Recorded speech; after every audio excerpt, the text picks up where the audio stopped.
Southern Vanguard Radio, this is DJ John Doe, and right in front of me is my man. Oh, yeah. Yeah, tell your mama to grab her ankles. Grab them. Grab them tight. We only got 4 days left in this raggedy bitch known as 2020. Going out with a bang, bang, boing, boing, man. What's happening? What Mondo Slade say in that joint we played earlier? He's like, tell your mama stop calling my trap phone, man. she got my real number, man. Oh, that guy's wild. What's happening? Oh man, not much, man. I'm just happy to be here as always every Sunday night. Every Sunday night. Sunday night. You know, feeling great about this upgraded audio we've got, you know, on your side, man. Now, you know, during this COVID remote thing that we've got to do. Episode 274 was one for the books, man. Oh man, we got a lot from the upgraded audio to the third set mega mix. Oh yeah, the mega mix. It was fucking awesome, man. What, we dropped 20 joints in like, or I don't know, something like that. I think it was 30. I think it was 37 joints in one set. A record here. 37 joints in 3 minutes. In 3 minutes, dog. Gotta be a record, man. Gotta be a record, Guinness man. Book, world records and shit. No doubt. So, all right, cool, man. Well, how are things on your end? You're on like day what, 12 or 13 of vacation right now, something like that. I don't know what day it is. I don't know what time it is. What I really need is for the DEA to get these over-the-counter Benadryl meds off the streets. I was high as Cootie Brown today, and I wasn't even trying to. I was just trying to dry my sinuses up, man. I fucked around and was on some real crackhead shit, homie. Well, were you taking Benadryl? Off two little Benadryl, dog. They wasn't even Benadryls. They was the equivalent of Benadryl. They was a CVS brand of Benadryl. It's some real dope out here on these streets, man. Well, the problem is you were drinking and taking the Benadryl, though, right? But check this out. It wasn't even harsh like that. Like, and then I took the I ain't gonna even call them Benadryls. I'm gonna call them Fenadryls. I took the Fenadryls kind of early. I ate. I went out and ran some errands. I came back and had 1 16-ounce beer and lost my whole shit. Yep. I went to sleep. It was daylight. I woke up. It was fucking dark, man. If that ain't some crackhead shit, I don't know what it is. You can't play around with that shit, man. I need to talk to the DEA, man. I feel bad, man, and I'm over here scratching and shit, and stones and shit. Like, yeah. Oh. Oh, but homie, I had a decent day, man. I gotta get my shit together though, man. I gotta go into the office few days this week for a couple of hours each day, but it's like work. Yeah, but I heard you're extending your vacation now too, though. Oh yeah, I won't officially be back in that bitch until January 7th. Right, exactly. So it's not all bad. It's not all bad. Not all bad at all, man. Hey, did CJ fall off? I think he Yeah, did. he probably gotta come back. Yeah, he'll come back on. Yeah, no worries. Yeah, well, all good. Okay, cool. Yeah. What's up with you, homie? Y'all straight over there? We are straight. We've had, like I said to you yesterday, we kind of had some odd kind of, you know, weird, not relapses with this COVID thing. You know, last week we told y'all that my entire family unfortunately tested positive for COVID-19. And it was kind of weird, like the 23rd or 24th, like me and the wife kind of just started having some like weird, like just some weird shit kind of happened to us, like stomach hurting, back hurting. It's been a little while, but I think we finally kind of turned the corner on that. I think we're out of the woods officially, I hope. But okay, cool. Man, it's been the past couple of days have been pretty stressful, frankly. Yeah. But I think we're all right. So, well, like I told you, I'm gonna stay on top of that, man. Oh yeah, of course. Yeah, just let me know. I got you covered. Of course, but other than that, we're good, man. I had a good Christmas. She's been trying to take it light. You know what I mean? So cool. It's been good. So, how about you, man? How was your Christmas, man? Did you get anything under the book? We were talking about the bush last week.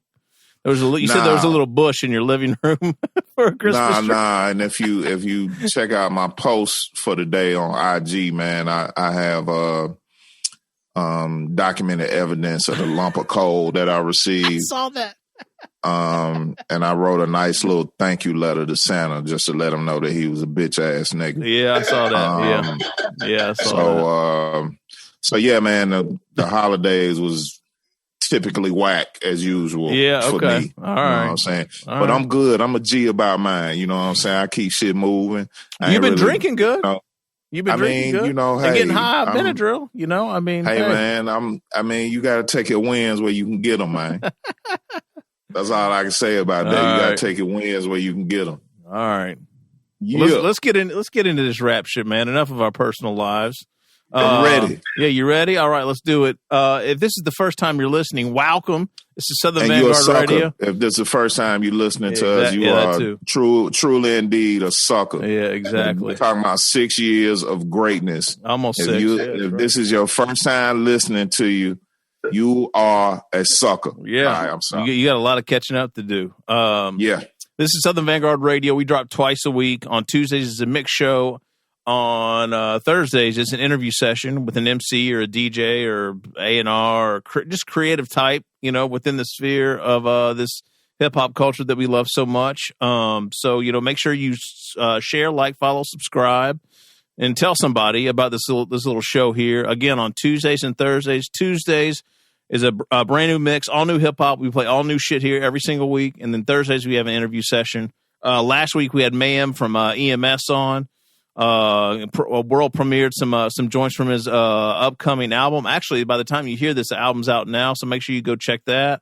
And you know, there's Meeks. We're on episode 275 of the Mix Show, and we got no doubt over at least 210 or 220 interviews in the can now, something like that. At least, yeah. So there's an archive. So you know, go back and do your homework. We have some brave souls that have started like at the very, very, very beginning with episode 1. You know, you don't have to do that, but you know, if you want to, the content's there. So make sure you follow on all those platforms: Apple Podcasts, Spotify Podcasts, Google Podcasts, YouTube, Stitcher Radio, Mixcloud, and we have some affiliates as well that help us spread the word. Yes, we have atlhiphop.com, I am classic rawradio.net, Return of the Boom Bap, WRBB, X Squad Radio, X Squad affiliates, all 4 of those in Atlanta. And then we venture out to the West Coast with Soul Public Radio, Cali. All right. Beautiful. All right, let's get into it. We've got some real friends on the phone with us tonight. We got some real G's on the phone some G's, right now. Exactly. This is G code right now, man. It's straight G code. Play with it. This is almost kind of a part 2. Shout out to the homie Coop. He's been like, he's been telling me, he's like, man, you got to have some part 2s. He's like, you got to have Dr. Butcher back on and get some more stories. And the good news is that we have. Not only do we have Dr. Butcher on the horn with us tonight for kind of the part 2 follow-up, but we have his partner in crime, the one and only CJ Moore. They're the masterminds behind the brand new The Odd Couple album from Rob Swift and Mista Sinista, and they are here with us tonight. Gentlemen. What up? That's what's up. What up? Yeah, man. What up? Yeah. Sound like a Michael Buffer in introduction. Yeah, man. How you guys doing? Doing great, man. Yeah. Excellent. Yeah. Glad to hear you and your family are well. Also. Yeah, thank you, man. It's scary stuff, man. Scary stuff. It's not fun. We talked a little bit about it, you know, Butcher offline, but yeah, we're good, man. We're around the corner, so that's awesome. Yeah. So, I don't know, man. Why don't you guys just catch us up? Tell everybody about the albums. We played for sure. We played No Sympathy around the time that it dropped, like Halloween or so, I believe, a few months ago. Correct. And we're gonna play some of the instrumentals off the project in episode 275. But you know, CJ or Butcher, I don't know which one of you guys kind of want to catch us up. Like, what's been going on with the project because it's been out for a few months now. Tell us what's going on. I haven't. I mean, I don't know what Fat Beats is doing. It seems like, you know, everybody. It's out. I guess they're just letting it sell and do what it does. Radio has been supportive. We've received a lot of media coverage that's been very positive. Good to see. But as far as singles, we started prepping.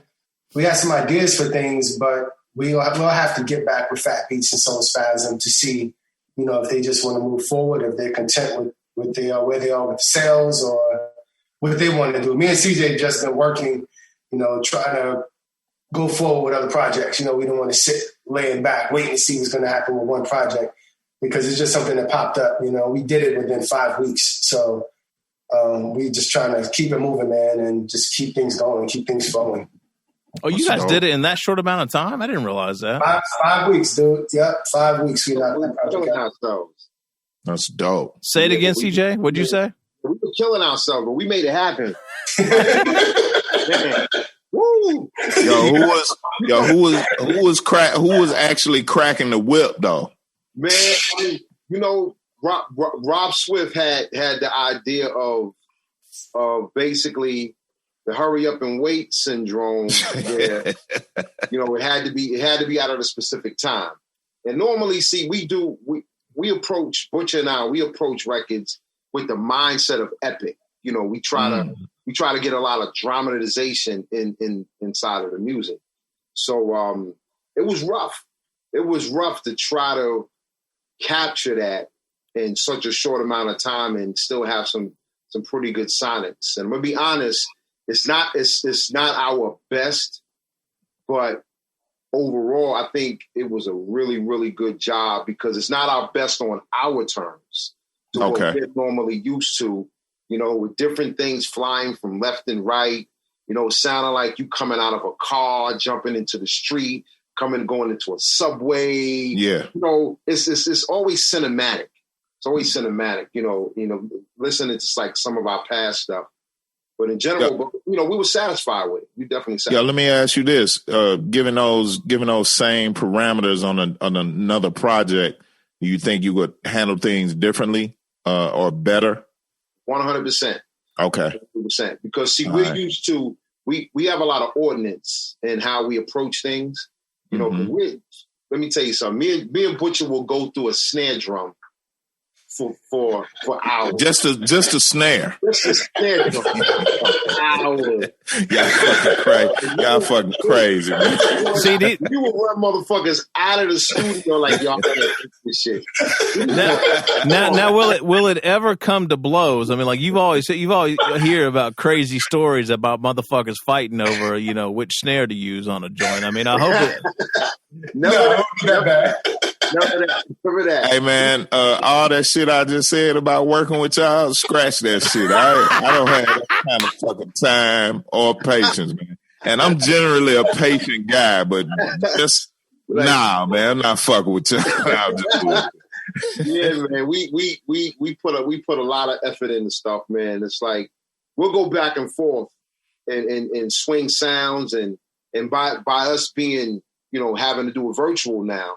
It's like we have to step our game up 12 paces because we're not in front of each other. Right. So something could get lost in the sauce or whatever. Yeah, man. So we got to make sure the communication is thorough. I got you. So at the end of the day, communication is key, man. Yeah, man. We wrap our minds around it. We try to, and always, everything we touch, it always has, it has our signature, but it's always different from one relation to the next. Like if we were producing AKINYELE, it has no relation to KOOL G RAP.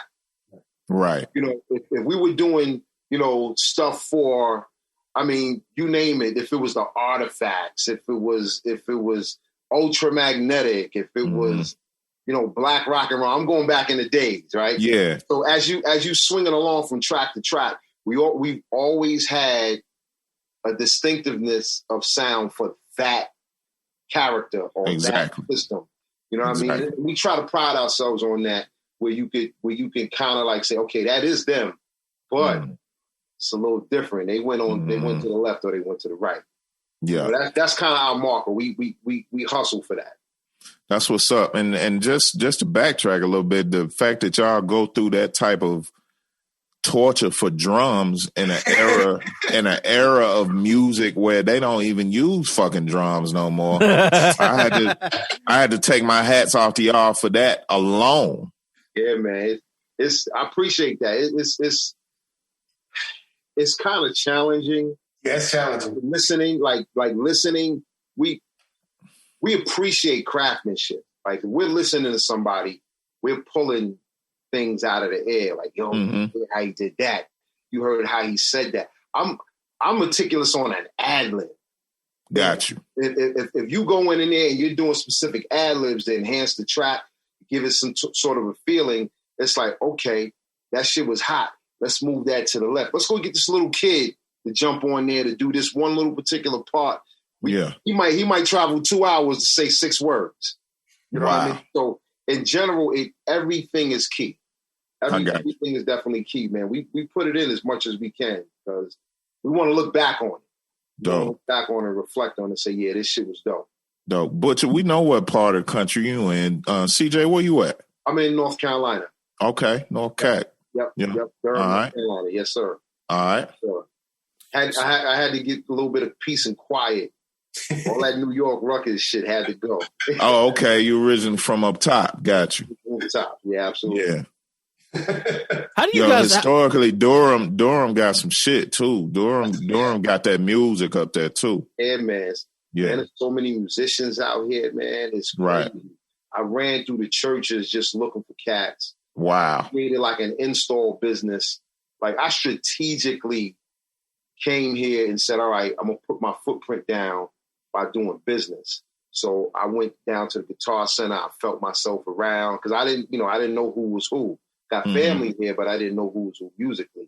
Yeah. Man, it opened up. The floodgates open up, man, from players to singers, to arrangers, to techs, to a lot of different things, man. I put a nice little slew of characters together so we can cover bases and cover grounds. Nice. Guys, what was the division of labor on this project? Like Butcher, would you start with, like a bass, beat or composition, and then CJ's enhancing, or did you guys go back and forth? Like how'd that work? It varies, dude. With everything we do, like I can have an idea. If I get stuck, I'll be like, yo, C, listen to this. Do you hear anything? Or vice versa. He'll start something. We'll just sit there with atmosphere, any sound set, dude, just playing around. And like, yo, that sounds crazy. And then we just start exchanging ideas, sending, MP3s or whatever back and forth to see what we can come up with and add, take away stuff, and just keep building on the track. Okay. We need musicians. We have cats around and we can hit up bass players and so forth that we can use if we don't like what we're doing. If it doesn't sound authentic enough and we feel like we need to bring some heavy hands, then we'll bring them in. Right. Okay. Gotcha. But you guys had a different approach from a production standpoint in terms of it being a DJ record, right? Like, I mean, you guys had some different goals, I guess, or it was infusing the turntables. But I mean, CJ he's not a DJ, but he's always been a DJ head in the sense that even when he was signed to Tommy Boy, he would always have me in the studio with him. We were like friends since we were 14 years old. And he would always bring me in the studio to scratch on his songs when he was with Tommy Boy. So he always has this DJ mindset. So the project, we just had tracks that we got people to fit verses on. And in the midst of him mixing, if Rob and Sin didn't send us scratches, we would just throw stuff in that he may have had stockpile scratches and just put it in. So you have that element in all of the songs, even if they're not going crazy, like No Sympathy. You just hear a little scratching and stuff. Right. And we thought it was good. We didn't, they have enough scratch records. I think it was time to kind of get some records, out there that people can just vibe to, man. And you can only go for so long listening to scratches, I mean, right. You want to hear music. So that was kind of the intent with this project. And it started out as a Sinista project, the Syndrome. And as we started working on that, they actually got the Rain commercial and they did Rock the Bells and other things were happening for the Odd Couple. And Sinista was asking if it would be okay to turn his project into an Odd Couple project. I said, sure. I sent a few songs to Rob that had a Sinista feel. Sinista's project was it was a lot of things, just R&B, all types of stuff. It wasn't just hardcore hip hop. He wanted the gamut of music. But I sent a few Sinister type sounding joints to Rob, and he's like, yo, based on these 3, we should go for a Halloween release and stick with this vibe. So I just snatched somewhat the hard joints off the project, and that's what we kind of ran with, and we just had to get the artists on it and just kind of max them out, because some things weren't done. And, we wanted to make them feel like songs and put some theory and structure to the music as well. And gotcha. The CJ mixing and just getting everything right. Because like I said, it was definitely tough sitting up at night 3, 4 in the morning and then getting up for work. You know what I'm saying? Oh yeah. It was hardcore, dude. It was hardcore. Yeah. I didn't realize you guys had that quick of a turnaround. That's crazy. Yeah, dude. 5 weeks, you got to knock out. You press yourself, you can get it. You can get it, but sometimes it's not quality also, but we were lucky. Yeah. Because that's the thing with us. Like CJ said, once, and I know Quincy Jones said this, once it's final, once on vinyl, it's final, once on vinyl, something like that. But, we've always kept that in the back of our minds that, more than the pay, your music has to represent you. So no matter what you do, you want the quality to be there as opposed to rushing to get the check, And so when you're dealing with individuals sometimes, when you're working in the studio at various places where it's the rush to turn things in and the quality is being sacrificed, man, that's like depleting to us. I mean, it's like, come on, man, like, what are you doing this for? And then when it comes out and if it's whack, you get the blame. You know what I'm saying? So always. Always. So it's like, nah. We got to represent ourselves as well. This paycheck ain't doing that. So we got to make sure our signature and our stamp of approval is there. So right. Yeah, I like that you guys got some. You guys got some new cats too, like from a rhyme standpoint. Like you didn't go out and just get like the folks that are on the circuit, right? Like you're actually putting on new talent on this record as well, right? I believe that, dude. Like I'm all for. See, I think it's like the cheap route for producers. I hear a lot of guys saying that, I can get Nas on this track I just did, it would blow up, or if I had Jay-Z. If any one of us had Nas and Jay-Z on one of our tracks, we feel like it'll blow up. You know what I'm saying? That's the easy route. You know what I'm saying? The challenge is to get the lesser known dudes and bang out a track where it sounds like something that should be on the radio all day long. That's when you know what you're doing. You know what I'm saying? Just getting a 50 Cent or somebody that knows how to make records, that's not challenging at all. You can just, Fifth don't even want you in the studio. You give him a beat, he knows how to do the hooks and the bridges and everything. He don't want you to say nothing to him. So he's just gonna fly that back to you. Just gonna fly back to you. Yeah, he's a professional. So that stuff is easy. But when you work with new artists who are not familiar with that process, I love it because like a lot of artists who just send these random vocals with ad-libs all over the place and things just convoluted. And, CJ, that's his thing. He would sit there and have to dissect literally every layer of the vocal, even some of the scratches and sometimes, and put all that stuff back together again, put things on beat and, play with stuff to get the vocals right. So all the vocals sound like they were recorded in the same place, and it weren't. They didn't sound like that. So much so that a lot of the guys are like, yo, what did y'all do? How did the vocals sound crispy like that? Because they didn't record them. They weren't on quality mics or anything, but I'm like, hey, that's what he does. That's why he's there. Yeah. But, people don't understand there's an art to that stuff. Even Rob was bugging out some of the stuff he threw wasn't tight. And when it got to see, he fixed it. He sat down and got that stuff so organized.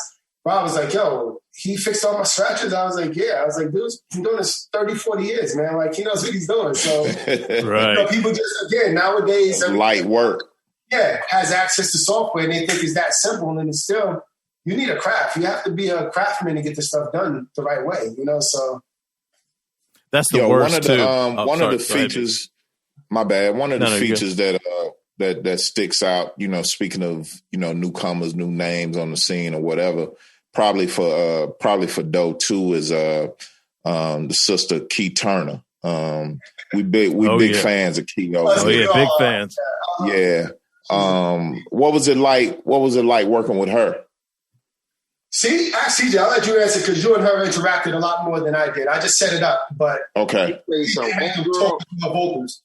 Homegirl is a sweetheart. She is so approachable. She her work ethic is great. Because what happens is, sometimes I mean, working with a lot of superstar guys, male or female, whether it be R&B, rap, rock, or whatever it is, you you kind of can get spoiled, but then you can also become frustrated because people aren't receptive.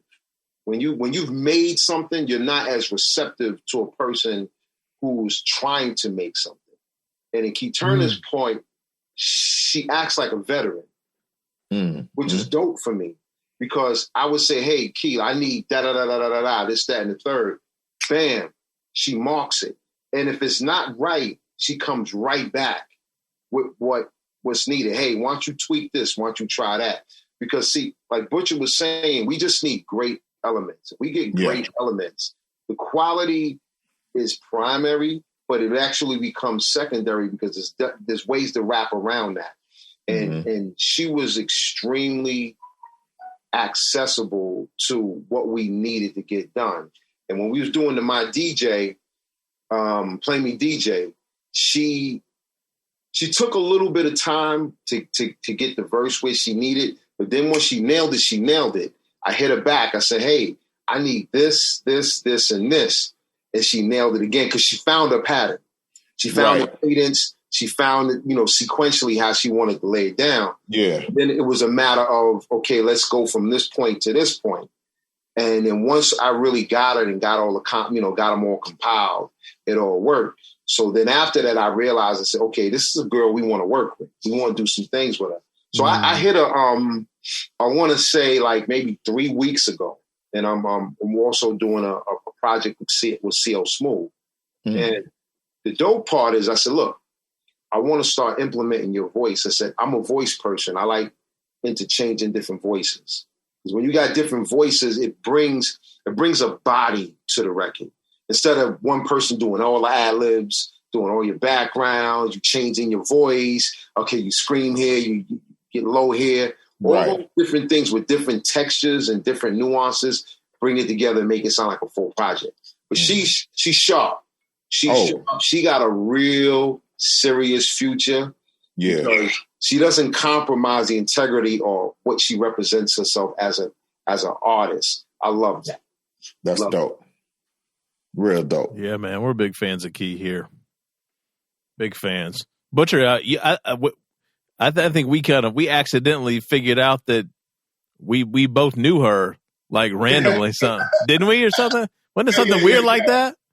Producer and all that stuff. Yeah, like Jay Swift's son, Swift's Jr. Yeah, exactly. Yeah, it was hilarious. Yeah, that shit's crazy. I mentioned you, and she was like, John Doe.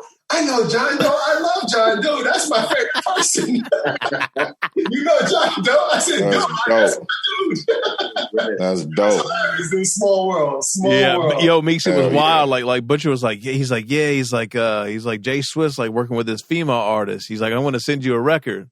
And he sent it to me, and I was like, wait, is this KE Turner? He's like, yeah, do you know her? I'm like, hell yeah. Like, we play we've been playing her record, so. Hell yeah, we fuck with her real heavy. You know what's crazy? Real quick interjection.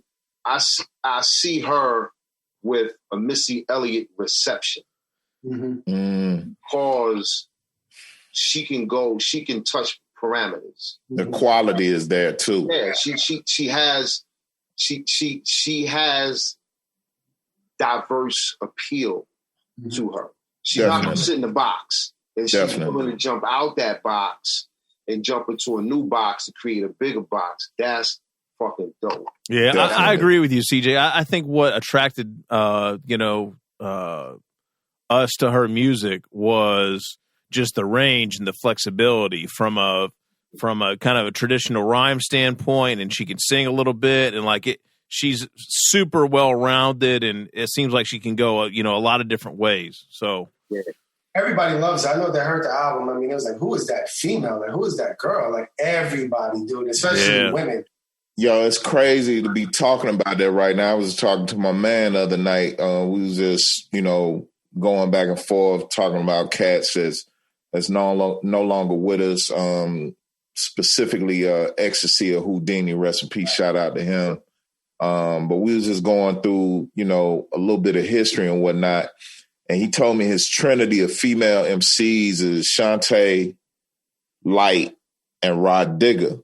And I was like, man, it's funny you say that. He was like, I used to catch flat all the time for riding around listening to MC Light's first album. And it used to almost come to blows. I'd be like, man, do you not hear what the fuck she's saying?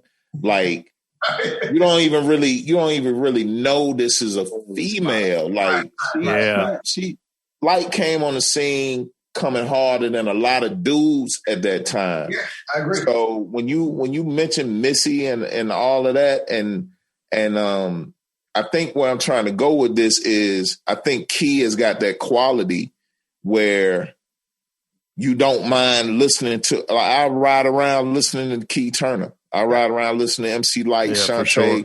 Rod Digger, whatever.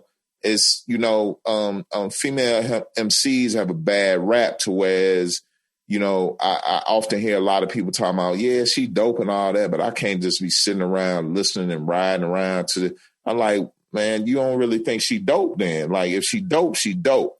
Right. Like, period, point blank. You know what I'm saying? It's around either she's rocking out or she's not.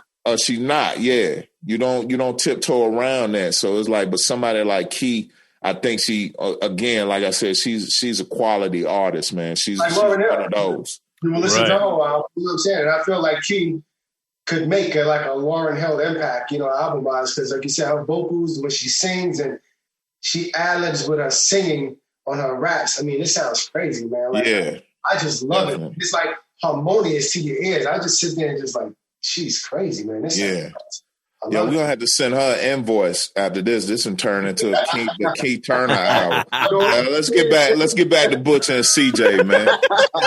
Shouts out to Key Turner, man. I got to hear the story about how you guys know one another. Someone mentioned earlier you've known each other since they were 14. And CJ, I heard somebody said something about Tommy Boy. Like, I don't know this. I don't know all of these backstories, dude. We need this shit. CJ, tell your story, dude. Y'all gonna bug out. I thought y'all knew this. No, I do not know. CJ. My cousins, I got some crazy ass cousins that Drew went to school with, Butcher went to school with. And he was telling me I got somebody that's better than you. Like, I got this rapper. And he wasn't Dr. Butcher, the DJ. He was Jazzy Drewski, right? Jazzy Drewski. There we go. Lord have mercy. So he telling me, yeah, man, you got to see him, blah, blah, blah, blah, blah. So he takes me over to the house, right? He introduces, and we just start vibing from there. We start realizing that we follow the same cats. Like Fearless 4, Treacherous 3, Crash Crew, Mo D. We was fans of DLB, The Flow. We was fans of Tito from the Fearless, Mo D, Special K. Like, it was all that cadence because me and Butcher, what we used to do, man, we used to try to find the biggest fucking words, period, that we can come up with. Whether we made them up or not, we found those shits and put those in context and rhyme, and we went back and forth. I always tell him, he hit me with this magical fucking rhyme that just tore me to pieces. I went home and damn near tore my book up and said, I need a new fucking book. Because this dude just sent me to the lab. And I went hard. I'm writing. I'm like, oh, shit. Now, we kids. So we come back and forth, and we just going back and forth, just rhyming and just doing what we doing. And then once, and he had this little room, and he had, with his table. So we used to put on, like, the Fearless 4, like, what was that, Butcher? It was Problems of the World Today. Problems is magical. Fearless Freestyle. Yeah, man, and Eve of Destruction. And we would listen to that flow, and we were like, oh, that shit is crazy. And we would now we're starting to design styles. See, back then it was about a stylist. Biz didn't sound like Kane. Kane didn't sound like Chuck D. Rakim didn't sound like KOOL G Rap. They didn't sound like Salt and Pepper and Kid and Play. Everybody had their own space, their own radio dial of rapping. And you couldn't sound like anybody, right, CJ? You couldn't sound like anybody because you were biting like that was an ass whipping. Yeah. That was an ass whipping. Absolutely. Writing was off limits. I don't care if it was the style, the voice, the clothes. You let me walk outside with a Puma suit looking like MC Shan. Somebody's gonna whip my ass. Yeah. You know what I'm saying? So that's how it was back then. That's why the industry was so powerful, because you can pinpoint who was who. You can pick out. Unfortunately, nowadays, you've got 100 records. You can get one representative and nobody would mind, because everybody sounds in similar, from cadence to sound to flow to look to everything. So fast forwarding, as you know, as we grew, we started realizing that we had something to offer. So he was down with a cat named Rich Romaine, Royal Rich. So they had this crew called Royal 2. And him, Drew, correct me, right, was the Extravagant 3 before, right? Before that, Drew? Yeah. So I would listen to their little demos and stuff. And I was like, shit. So Drew introduced me, there's a studio that you need to go to, see, and he had introduced me to 1212 Studio. So I went down there, and I was always a tech head. I was always into taking shit apart, putting it back. I had no idea what the hell I was doing. I just knew I remembered how I took it apart so I could put it back together. But I knew I wanted to make something different than as I put it back together. That was electronically, that was sound-wise, that was anything. So when I got to the studio, never been in front of a console or any of that at that particular point. And I just adapted to it, and I started experimenting, telling a few stories. Oh, I did this and I did that. I'd never seen that shit a day in my life. So we're going back and forth, and then I said, okay, how much does it cost for me to come in and record? So went in there and started recording a little bit, saved my little money up, and it started to translate into becoming an engineer. Because I knew brain scamming wise, I said, you know what? I can't really afford to keep going back to the studio, but if I get a job here, I can probably sneak time and for free. Right. So that's how all of that came about. Mm-hmm. So was Paul C there or just Mick? Huh? No, Paul was there. Paul was there, but because Mick introduced me to Paul. Right. Mick introduced me to Paul. You knew Paul because you guys were doing stuff. Yeah. And I was rapping also with a legendary guy named DJ Smalls, and we had this little crew that we was back and forth, because I was like the young kid, and they were a little bit older, the Disco Twins and all those guys. And they wanted to keep the young guy around because I was a little fresh, I was into what was in the streets, a little tight they were. So but once we started getting into a point of having a consistency of recording, and I started to really pay attention that this dude is fucking scratching. And it was, let me tell you something, man. I've never seen nobody's fucking hands move that fast. And no fighting, running, motherfuckers running, moving their hands. This dude's hands was moving to a point where you couldn't see, and the needle would never jump. I said, that shit is impossible. There's no way in hell this dude is and the record, the needle is still on the record. I'd have been through my record would have been flew off the turntable, flew out the window. And it would have been my brother's records, and they would have been whipping my ass. Right. Broke their shit. Right. But then he started scratching, and we started incorporating all that stuff. And I finally, as becoming, we got a little bit better and started shopping the deals. But you guys had a group or no? We kind of had a group where I was trying to input myself into him and Rich, which was like the Royal 2. They had a little routine that they did Royal 2. Okay. And we kind of started doing stuff together. And how I panned off into Tommy Boy was I was kind of like winning little contests and going all over these places. Somebody told me, I didn't even know Tommy Boy Records existed.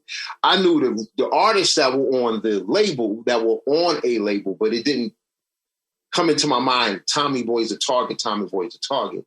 So somehow I forgot how I met Dante Ross. But I guess he came through the loops of somebody saying, you got to go find this kid. You know, he's this, that, and the third. What year are we talking about, CJ? I signed to them in 1986. God damn. Go to YouTube and type in Black by the Man. All rappers give up. Wow. That was the first record off it. Nate, I did not know this. What? How did I? What the fuck? I got this record. How did I? Yes, sir. Yeah, man. God Shit, man. damn. Hold the fuck up. Hold on. Yo, dude, you know always got surprises for you, dude. I know you do. Man. You said 86? I signed in 86. They really didn't know what to do with me because I had a bidding war. I had CBS, if y'all remember, there was a CBS record before Sony. So CBS wanted me at the time. Motown wanted me. I had those two contracts on the table.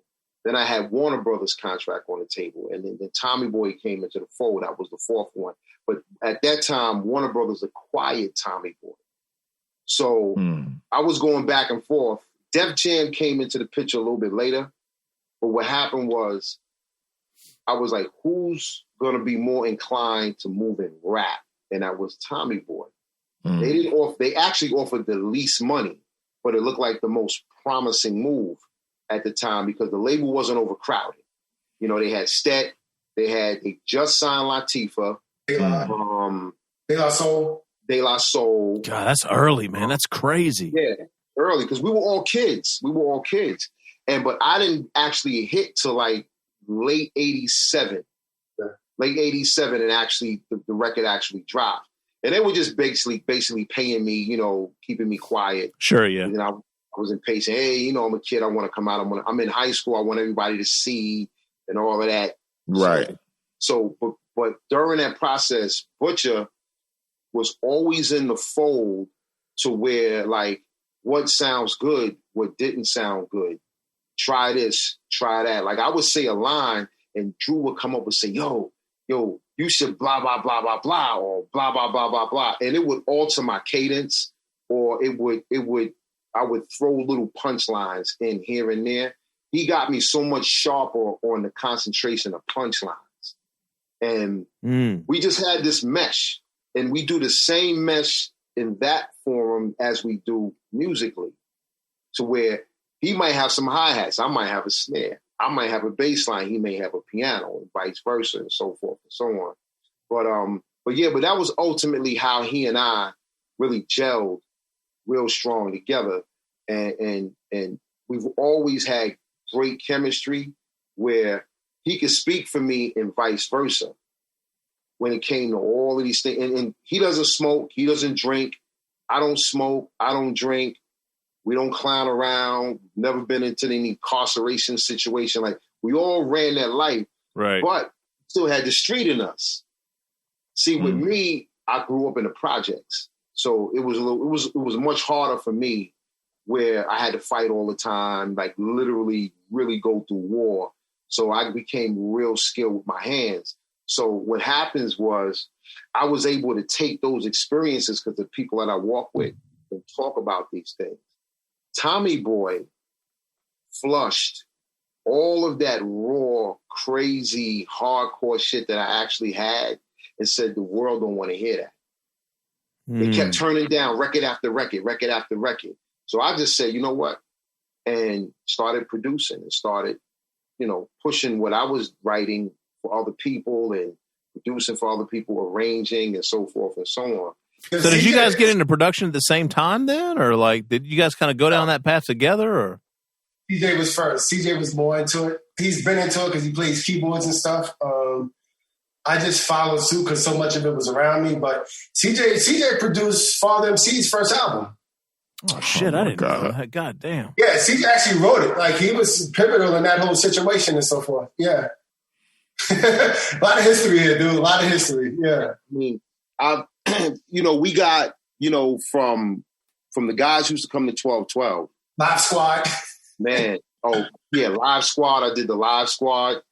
You got Black Rock and Ron. Yep.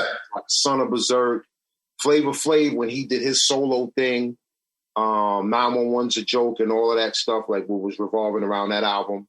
The Afros, VWP. Wow. Oh, Tupac. shit, really? Because we were on Tommy Boy, so that's how that friendship gelled. And it just kind of landed that right way with me, Stretch, which was from the Live Squad, and Tupac. And we used to do road, when we was on the road trips with Tommy Boy, me and Tupac was kind of close hanging out because we were the young guys. He was down with Digital Underground, so he was trying to find his way, and he wound up with Brenda's Got a Baby, and I had my hands around a lot of that situation with Ed Strickland. So Ed Strickland kind of molded us together, Adrian Turner. Like, there's a lot of guys, a lot of characters. So what's crazy is just all those names, Ultramagnetic, Onyx, they was called, forgot the name of what Onyx was called before him, but Harris had it. Yeah. What was it, Drew? Onyx had a different name. They had afros. What was it called? What was the name of the group? Do you know? I'm trying to remember. That's but it crazy. then folded into Onyx. Yeah. Then it folded into Onyx, and then Throw Your Guns in the Air was that first single and stuff. Man, tell me you had something to do with the RZA, a.k.a. Prince Rakeem, getting out of his contract with Tommy Boy. No, sir. Okay. No, sir. But I knew a lot about all of that stuff because those people used to always, for some reason, they instilled those questions and those inquiries like, yo, see, do you know, or blah, blah, blah. And I got thrusted as a liaison in so many different situations. Mm-hmm. I don't know if I was a people's person or whatever the hell it was, but I kind of dived in and out of those sequences. But you had been there since '86. That's what it was. Like this dude been here for a minute. He know what's going on. We need to talk to him. I imagine that's how that was. Probably a little bit, man. Definitely a little bit, man. And I almost signed to Native Tongue and all of that shit because we went to school together. Me, Jay from the X-Clan, Q-Tip from the Tribe Called Quest. Then also, remember Divine Scholar? Africa. Yeah. Yeah, we all went there. This is all Queen shit, right? This is all Queen. Yeah. The Jungle Brothers. Mike is from Left Rat. Yeah, we all kind of like, we tied in, man. This music. Shouts out to the 7 train. Yeah. CJ's high school was in Manhattan. He went to Murray Bertram with my sister. So when he came to the house the first time we met, my older sister bugged out because she knew him. And so that was also like, what are you doing here? his cousin brought him there to battle me and stuff. So it was hilarious, dude. Man, let me tell you something. It don't get no more coincidental than that. Yeah. Wow. I'm going to school with his sister, had no idea. And we would play around in the hallway and all that stuff. And because I was the young kid, his sister's older. And so, and I had a lot of little girls on me. So, and of course. And then, let me 2-second story. Murray Bertram High School. Dude. Fellas. We had 7-to-1 ratio. Wow. Let me tell you something. The ratio was like, it was 4 dudes in the classroom. And the rest was chicks. Chicks, dude. Everybody tried to go to Murray Bertram, dude. Everybody. Oh, for that reason alone. Everybody. Wow. Chick Everybody. City. That shit was Chick City. And it's like, it's almost like they got screened. You can't come in here unless you are 8 and better. You know what I'm saying? You have to be 8 and better. Wow. It was that crazy. It was that. I never missed school. I never fucking cut class. None of that shit. It wasn't worth it. Yeah, you could. We talking to the real high school success story right now. Ooh. That crazy. That was the shit. G Rap. I think G Rap was messing with who? It was Karen. Karen.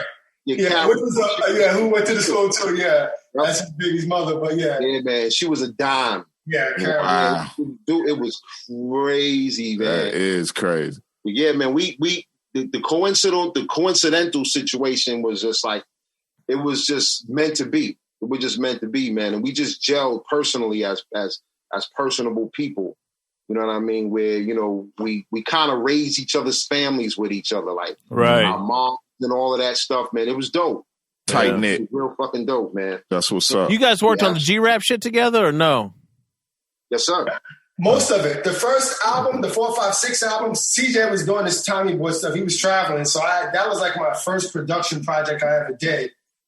But when it was finished, he came by. I was living in Manhattan. He came by and was like, yo, he was just congratulating me on what I did because it was the first thing. It was like, that was like stressful because, you know, that G was the first artist on Epic.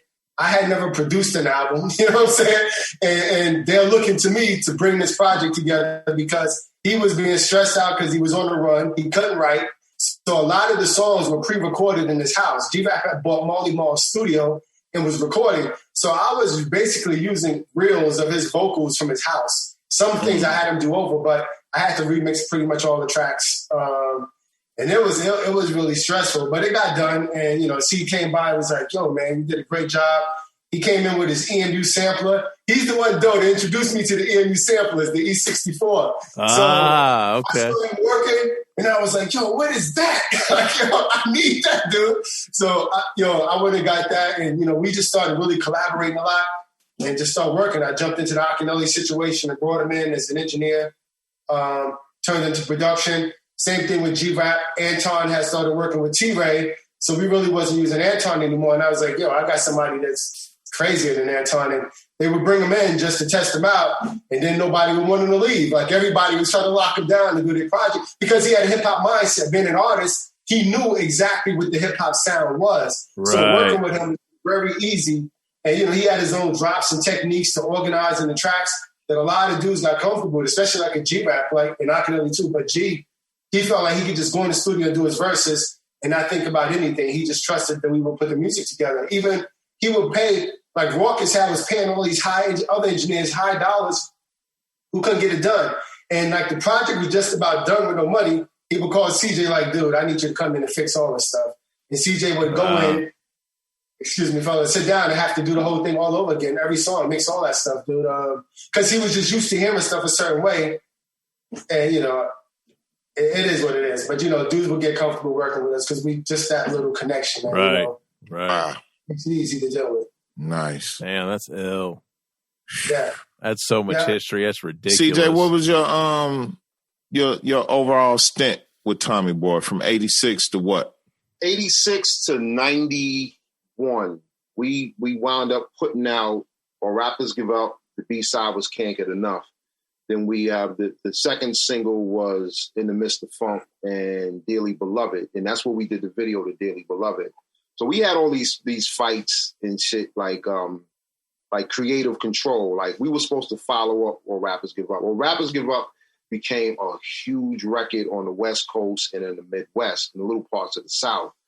And it blew the waters out and overseas. And Tommy Boy never put that pressure on to say, hey, you know, this group is selling. Like we sold 8,000 units the first week, singles. That's unheard of. We talking vinyl now. Mm-hmm. That shit with Potholes in My Lawn didn't do that. So at the end of the day, it's like you see that, you know, you jump in, you say, okay, this is business right here. But they didn't do that. As a young kid, I didn't know that the order of business. So we pushed through the time frame, and I just kept giving them records. And I was giving the records that I was giving to Tim, Father MC. And I was like, you know what? Some of the shit that I'm doing for me, we're going to do for you, because they won't do it, you know? So at the end of the day, we wound up putting the second single out. They wanted the album from us. And I said, I'm not giving you a fucking album because, you know, I done did 60 records. And right. Spending all this money in the studios and doing what I'm doing. And it just didn't, that marriage didn't pan out. So they finally released us, you know, but what was happening was I was getting other deals. I had Select Records, Next Plateau, Delicious Vinyl, Hollywood Basics, Capitol Records, A&M. Like all of them was like, oh shit, he's about to be a free agent. Boom, let's scoop him up. Yeah. And it just, then the numbers started moving. Like, okay, buyouts. I'm like, oh, here we go. So I kind of got held up until the hand got forced, and that whole Black by Demand segue, you know, we had to put a pause on it because from clothing, merchandise, everything, like all of that's mine.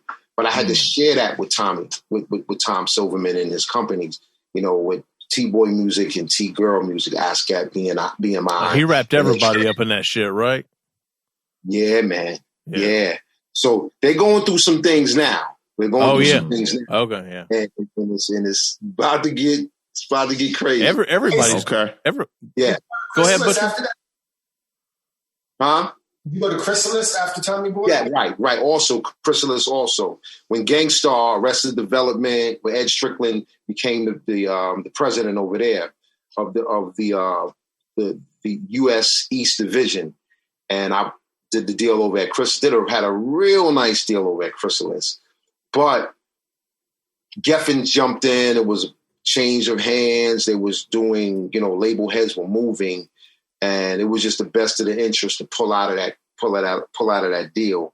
But man, we've been around the block, man. We've been around the block. Just never hit that high note to more or less like say put the stamp and say, here's where the history lies. So because of that, it got spread out. The history got pretty much spread out in the order. Who was that little elf that just ran in the room? That was Tom.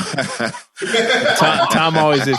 You know, they're still out of school, so they like to come in and see what's going on and see who Dad's talking to, and you know, wave and act a fucking y'all fool. missed it. Y'all missed it before we got started. I was trying to get my daughter to drink a beer with me, but she oh my goodness, she wouldn't do it, man. I was just like, damn. Like, hold up, Daddy. You don't fuck with your pops like that. That's crazy. Yo, on some random shit, I did not know this. I don't think I knew this, but speaking of Tom Silverman, isn't he behind this TrackLib shit? Y'all know the TrackLib thing? I know what you're talking about. I think he is. I had a short conversation with Dante Ross, and he was filling me in on some things that I can't disclose just at the moment. But sure you can. Go ahead. I'm fucking with you. Don't do that. Homie, don't do that. Don't do that. Don't do that. Don't do it. I'm fucking with you. I don't need nobody knocking on my door, calling my phone. I don't want anybody knocking on my door either. No, I'm good. This shit ain't that serious, man. No, it's not. No. Yeah, don't say shit, CJ. Got you. All right. We good. Yeah, man. Yeah, it's some interesting shit in the future though for everybody, man. It's like we jumping on some train tracks right now that Lucy. I think we lost him. See, that's what I'm talking about. Your feed gets stuck. Tom you Silverman start talking about the wrong shit. Tom Silverman just dropped in the fucking Matrix. Look at CJ. Look at CJ. His shit is completely hacked. I told you. Dude, that's all. Oh, I just screenshotted this shit. This is going. I'm gonna say that. Yo, you want to hear something else funny? You want to hear something funny, though? What's up? Yes. The dude's first cousin is Halle Berry's husband, the baseball player. Oh, David Justice? David Justice? CJ's first cousin, yeah. What the fuck out of here, man? Yeah, watch it, he gets back on. Yo, why we ain't had to go through a publicist to get this interview, man? I'm not understanding right now.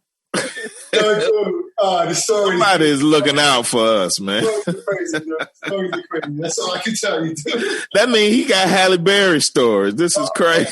Absolutely, dude. So Butcher, you guys grew up in Corona together or no? PJ's from Astoria. So he's from Astoria. Okay. His cousins were in Corona, so we all went to high school together. His cousin, Austin Miles. Gotcha. And I was cool with him in high school, so he wanted me to battle. He's like, yo, my cousin thinks he's the best. I need you to tear him up. I'm going to bring him to your house. So that's how we met. So. Oh, word. And you served him? It was funny. Yeah, because KOOL J had just left the group. And so then we bring this other guy in whose initials are CJ, just like KOOL J. So it was like hilarious the way the two worked. But this is for the Extravagant 3, right? Yeah, exactly. So the Extravagant 3 was who again? It was you, LL, and who else? Cat Royal Rich. Okay. Royal Rich. Gotcha. Okay. Royal Rich. And then L left, and it was you and Royal Rich, and you guys formed a new group. Yeah, and then I met CJ. You know, he was pretty dope. So I was like, yo, he played keyboards and stuff. Like Rich's brother, Ray Romaine, is a master keyboardist too. He works with J Zone. Him and J Zone got a little group together. So, Wait. Yeah. Who does? Rich's brother, Ray Romaine. They do like their own things together. With, the funk group? It's not the funk group. They have another group outside of the funk group. It's just them two. He be playing the Hammond organ, and Jay Zone be rocking the drums. Oh, word? Okay. Yeah. Everybody be wanting them to do a project. CJ back. Tom Silverman let him come back on the call. They said, you start talking, and the government shut you down, dude. Yeah, Tom Silverman was in the fucking, like, he popped in. He took your place.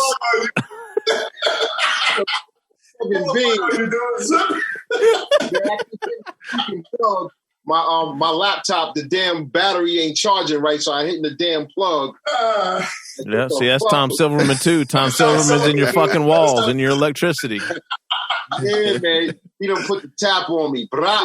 That's crazy. I was trying to get we got CJ's story on, you know, his how he's hands-on with the projects and things like that. Butcher, what role did you play? Did you just like button everything up, or how was it putting things together for you?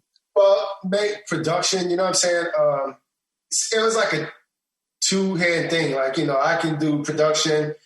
The times that CJ's busy, I got the production. I'm calling him in to engineer, you know, but we always package. Whenever we did something, it was a package. Like when we did a project with FUBU, it was like we charged them for the production and for the engineering and mixing and stuff. They weren't happy about it, but we was like, we're going to guarantee you we're going to knock everybody else out. And they debated us until we finished the song, and then they listened to what everybody else had, and then they tried to negotiate CJ to mix the rest of the project. We wouldn't do it, though, because there was so much friction between us and the label. Yeah. But, you know, that's kind of where it is. And, you know, we get in the studio of, he has the music, you know, we just sit down and build on ideas and try to make overall song come together with the artists and things like that. So it's just that collective. With me, him, and G Rap, or me, him, and AKINYELE, like, you know, we wouldn't need anybody else in the studio. Like, we could all just sit there and just build mentally, you know, where the songs and things should be and stuff. So gotcha. Anything outside of that, yeah, it was just, you know, turntables or whatever, you know what I'm saying? We all have ideas, so who's hearing what, you know what I'm saying, with ideas. And TJ was great at being able to put a lot of stuff together. So that's important when you have somebody in hand and you can come up with an idea and they know how to bring it together, effects or just doing what you need to do. You know, you don't feel limited, man. That's really important. And I think that's why so many artists got comfortable working with them, because you do that really well. And I just had a guy I met, a DJ, and I didn't realize that he was on the Roots of Evil album. He produced Boss's Lady. And I remember him coming into the studio. I didn't realize it until he told me I worked with CJ before. And I was like, yeah, on the Roots of Evil album with G Rap. And he's like, oh, I never got to thank y'all, but I was so nervous. And this was down with Puffy. He was down with Puffy, and I didn't know that either. But he said it was so easy being in the studio with us because we kind of guided him as he had an ASR 10, but I don't think he knew how to use it that well. So sync up with track and everything was like tough. He was nervous that he wasn't going to want to work with him. But we just calmed him down and sat there and got it together. He's like, yo, I didn't feel like there was no competition. I said, because we weren't competing with you. You know, like, you're there to enhance the project, so we're there to help you do that. It's never a competition with us. You know, so he really appreciated that, dude. And that was the first thing he told me, like, I never had to thank y'all for that. That was probably the best experience I ever had in the studio. And that was like, it was one-on-one for us. Like, we didn't think nothing of it. That's, you know, you come in there to lay a track, we're going to help you out. You know what I'm saying? So, but that's kind of what we would do. You know what I'm saying? Do our stuff and help others as well. Yeah, there's a severe gap in, like, you know, in history, like, you know, from like, you know, the era that you guys come from, even to all you got some kind of interference. Oh, I do? Okay. Through. Yeah, I'm hearing Infinite. I think it's on Doe's hand, I think. Any better? Gone now. Is it gone now? Still popping. Huh. Okay.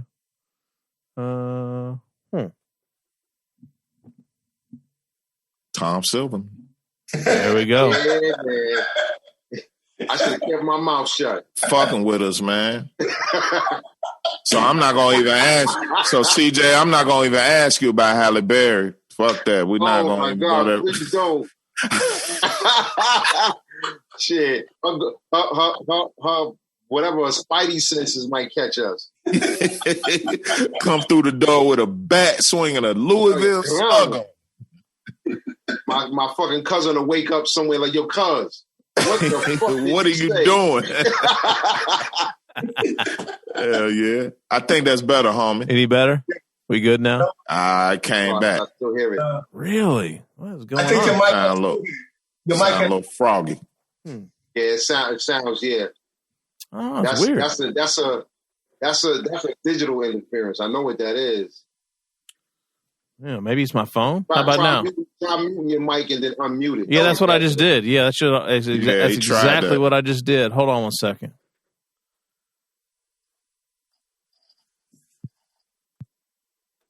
How about now?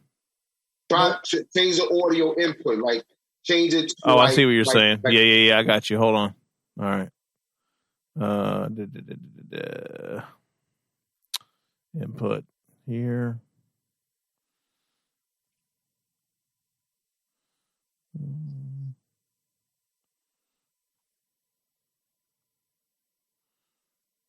How about now?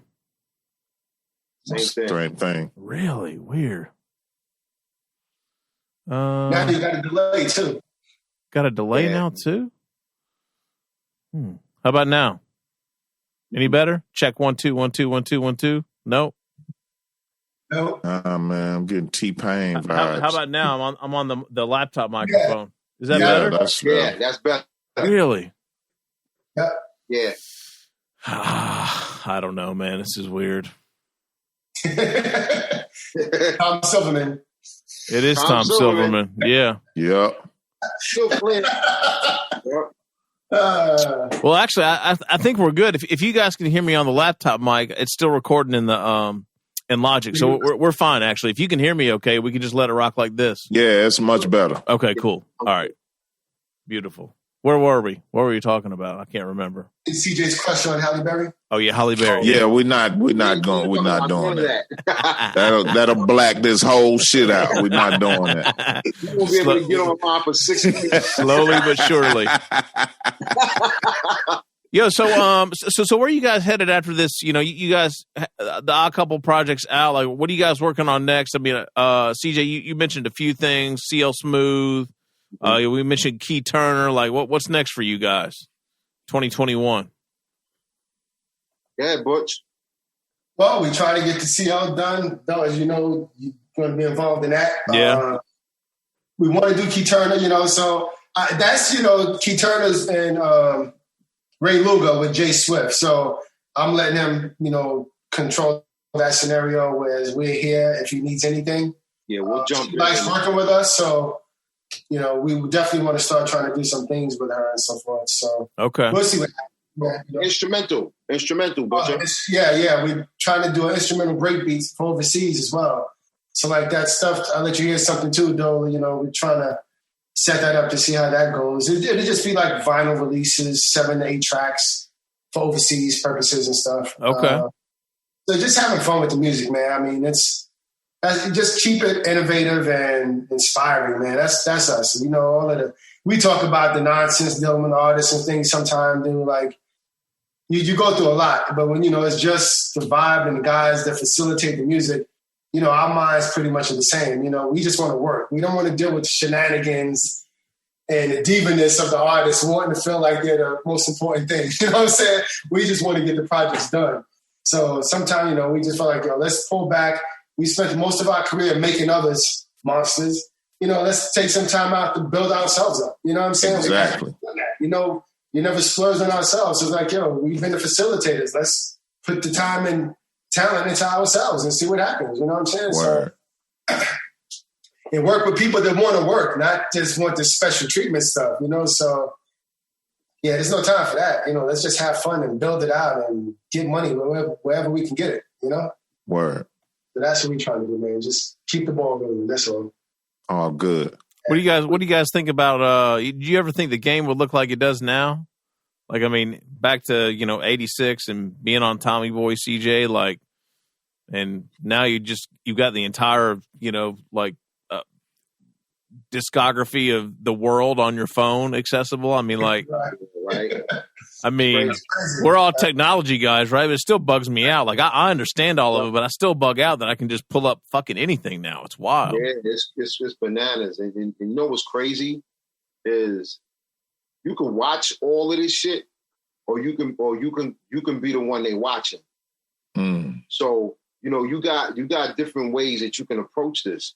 Like the way we used to do stuff, like you could actually do shit and get in the studio and lay your tracks down and put them out. Like you just did a track for Jay-Z, you put it out. You can kind of live with that. But nowadays you got to have some animation to it. You got to have some type of an attachment that identifies you with a thing, because people are on. Hold on, let me Google that. Let me see. Wait, what did he say? Let me Google that real quick. So if Google verifies what you just said, it becomes true.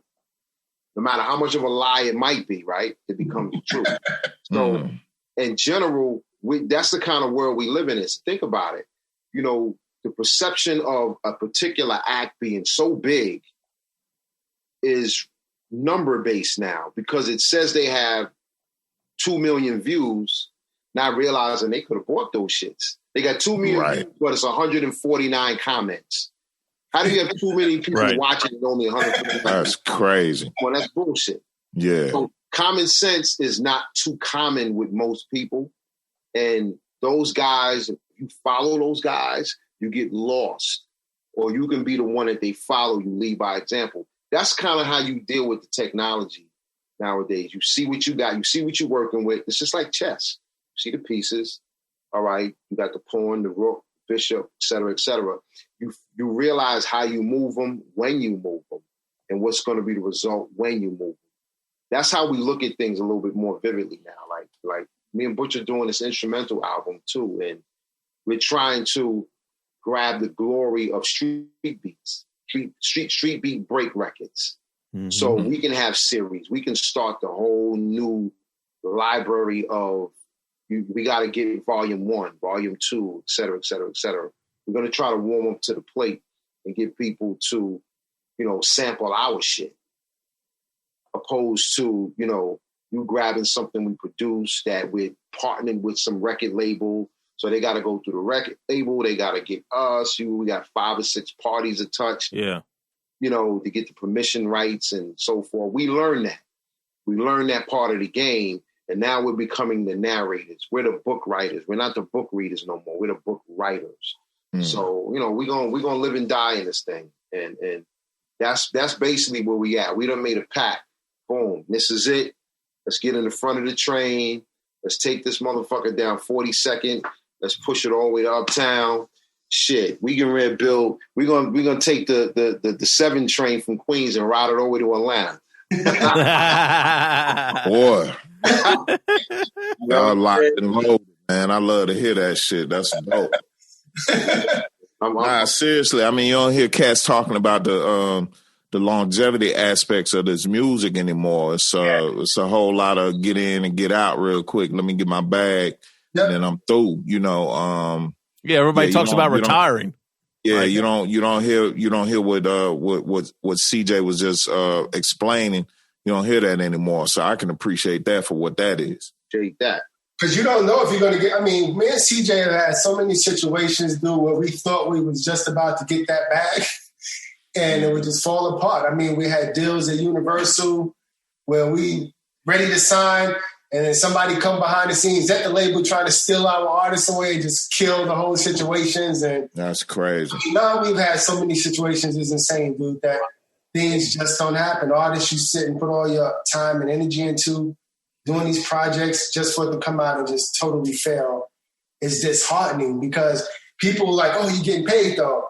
At that point, it's not about the paycheck, man. You didn't just put blood, sweat, and tears in something that you're hoping does something, and to see the artist implode and just destroy the whole project himself, it's disheartening. Yeah, that's no good. Yeah, dude. And it's like, wow, we just lost 3 years' time, and then you're around all these other artists and producers coming in knowing I could have been on this project. I remember leaving my house one day and Biggie Smalls and Little C's, I had just finished this track that I know would be perfect for Biggs. Him and Little C's is parking in front of my building on 92nd Street and 2nd Avenue. And Biggie's getting out of the car, and I'm standing there with my cousin Wes, who was up from Atlanta, Maryland at the time, and I'm like, holy crap, I can give this beat to Big. I know he's going to go crazy. But then I was like, man, screw these dudes, man. I got my own crew. I'm going to go back to the studio. I was on my way to the studio, and I didn't give him this track, dude. I gave it to Ak. When G Rap heard it, he was like, Butcher, Ak sounds good on that track, but you should have gave that to Biggie Smalls. And I was like, why did you say that, dude? Man. He was in front of the apartment right after 5 minutes after I finished the track. He was sitting downstairs in front of the crib, dude, and I had never seen Biggie in my life. And I was like, yo, that was God trying to set me up, and I missed that moment. Yeah. You know what I'm saying? And I should, because that would have been on his second album, I believe. It would have made Life After Death. Yeah, dude. And I was just like, wow. But, That's now crazy. Being into those scenarios. So, I don't try to miss those boats anymore. You know what I'm saying? Right. Committed. Because again, I say you do so much for a project. Yeah, the money's cool. But, you want to see that other part too. You want to see the sales, and because that opens the doors to other projects, other scenarios, other situations. Right. You want to see the excitement in the fans and in the people that appreciate. And the industry. The industry is a big groupie industry. You know what I'm saying? So you could be a terrible producer, but I remember going in studios, going to labels, talking to A&Rs when the Neptunes first took off. And I knew before they even came out, because I was touring with Ak, and NORE was in Miami, and he played us, when he first did it. And I was giving him music for me and CJ, and he just ignored it. He had it, but he ignored it. And I'm going to come back to that in a second. He ignored it. But I remember getting back and meeting with A&Rs, and I said I went to 3 labels, and every single label I went to, each one of the A&Rs told me that they had just gave the Neptunes production deals, 10-song production deals, for like somewhere between $250,000 to $400,000 for 10 songs. And that was 3 that I knew of personally. And I'm sitting there like, the fuck am I doing wrong? You know what I'm saying?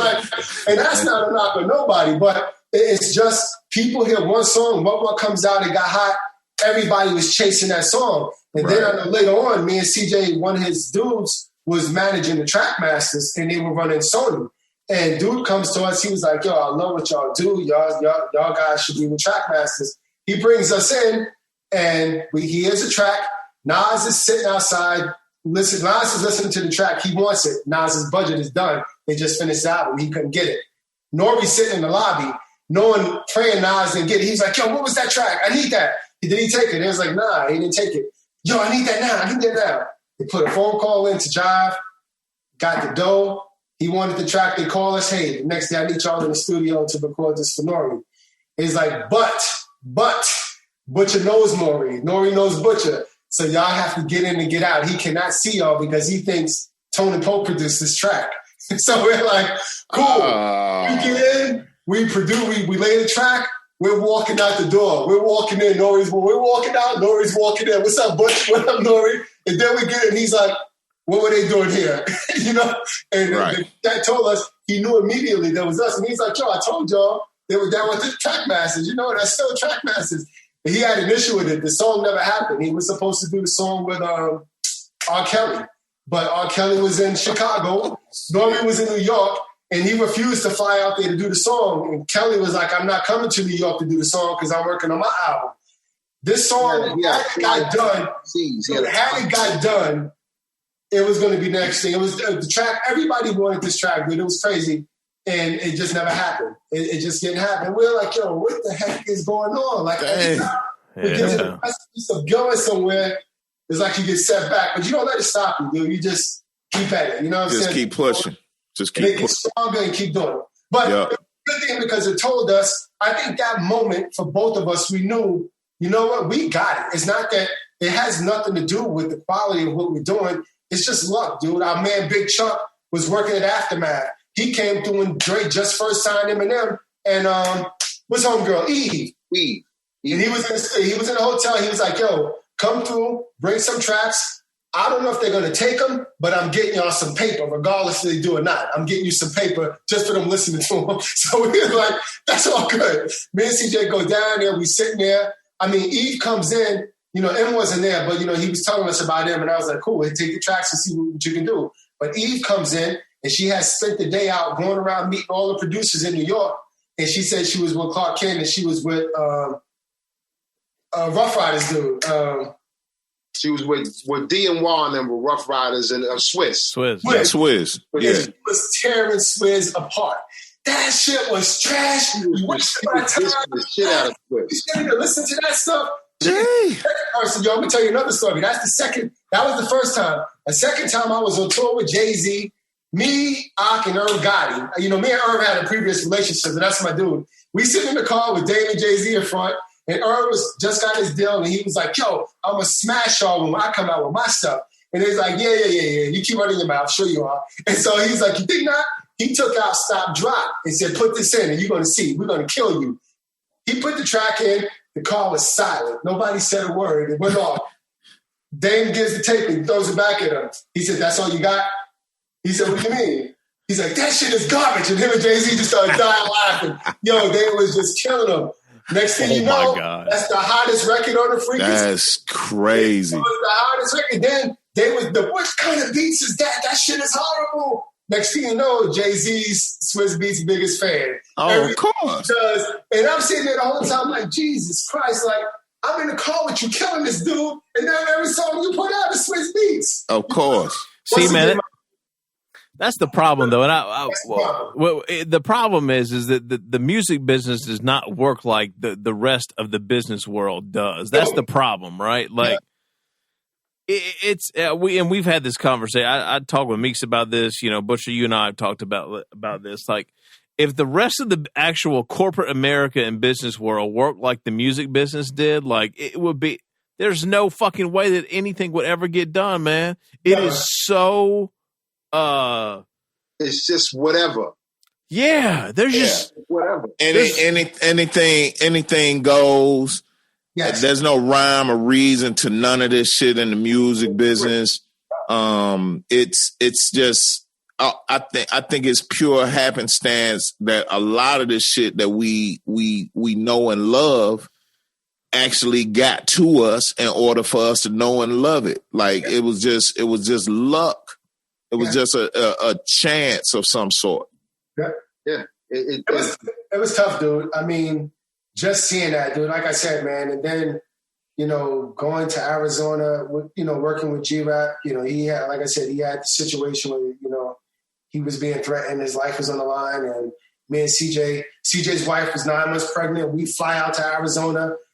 See what we did one day, and you got a call. You had to go back to New York because your wife was giving birth. He just arrived. Just arrived, and he got a call here. We went to the hotel. Same day. He got a call. He had to go back and fly back to New York the next day because his wife was giving birth, dude. So we had to get tickets and had to fly back out. And I stayed out there with G Rap, working on the project until CJ was able to come back down there and stuff. And so you look at this situation. Nobody was willing to work with G Rap.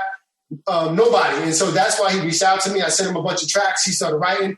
I was like, yo, let me bring my man with me. We get it all done. We go out there. Where he had a cat out there that was doing a lot of the production, but he wasn't a hip-hop producer, but this dude was nice. He played probably 12 instruments. He was nice. His dad was, I don't know what group, but he was from California, and his dad was in like an old group, funk group, but this dude was nice. And he just didn't have direction, but if anything you told him to play, he could play it verbatim.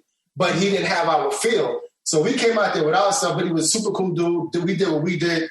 He would come in and help wherever he needed to.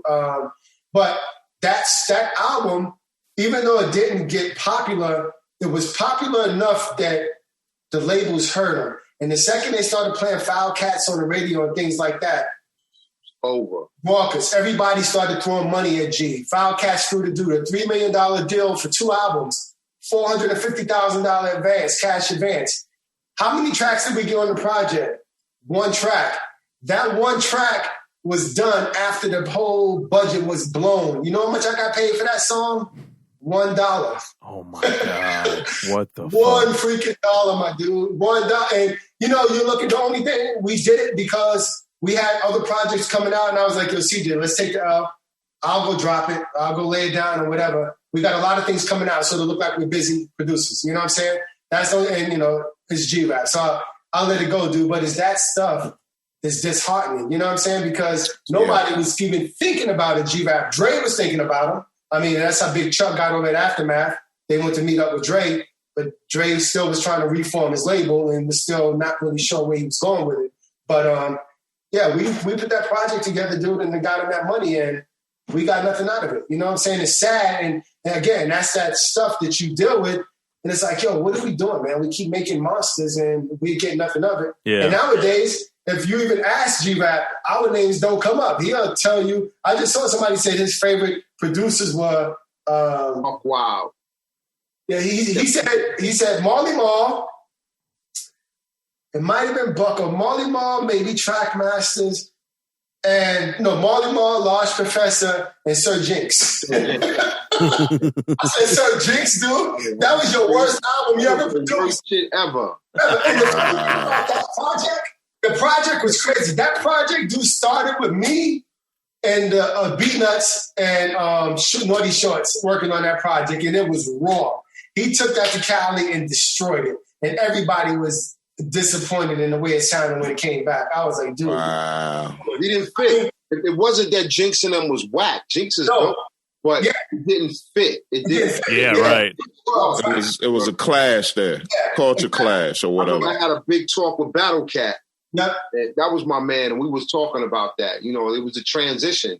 It just didn't fit, you know, different sounds. And G-Rap was trying to do the fast wordplay, but it was bad because I know Polo would come back from Cali.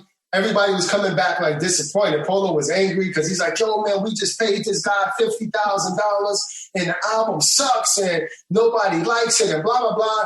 When he came back and turned it in, man, Cold Chiller just like was shaking their head. It was like, this is horrible, G. Yeah. So that's where they got the Trackmasters to come in and do On the Run and Those Street Blues. And I remember sitting in the studio with that stuff, you know? So it was just crazy. They're like, you know, again, you just get kind of bypassed for stuff. And then, you know, you put time and energy. I mean, 4, 5, 6 people were trying to kill him. G couldn't think of anything, man. We were just sitting in studios working. And then you don't get no credit, no notoriety. You don't say anything, you know, that someone else is putting their life on the line, working with you, trying to get your project done, you know? Right. No consideration, dude. And it's like, you know what are we doing all this for? You know what I'm saying? Right. Like, yeah. So I was like, yo, you know what, man? Let's just do our thing. And mind you, fellas, this is supposed to be our friend. Yeah. Yeah, throw all that shit out the window, right? Yeah, fuck music. He's supposed to be our dude. Right.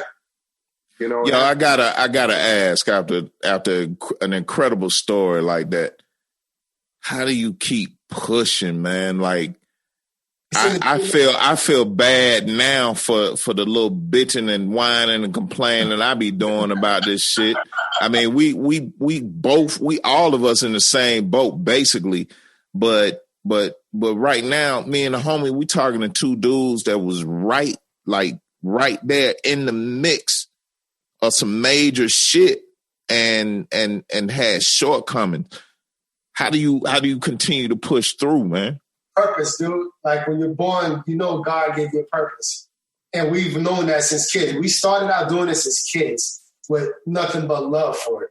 And that love still is in us. Like, and me and John Doe, you can talk, we're like geeks with this software stuff, dude. Me and this dude, we need to be put in some type of rehabilitation center with all this stuff. For real. It's bad.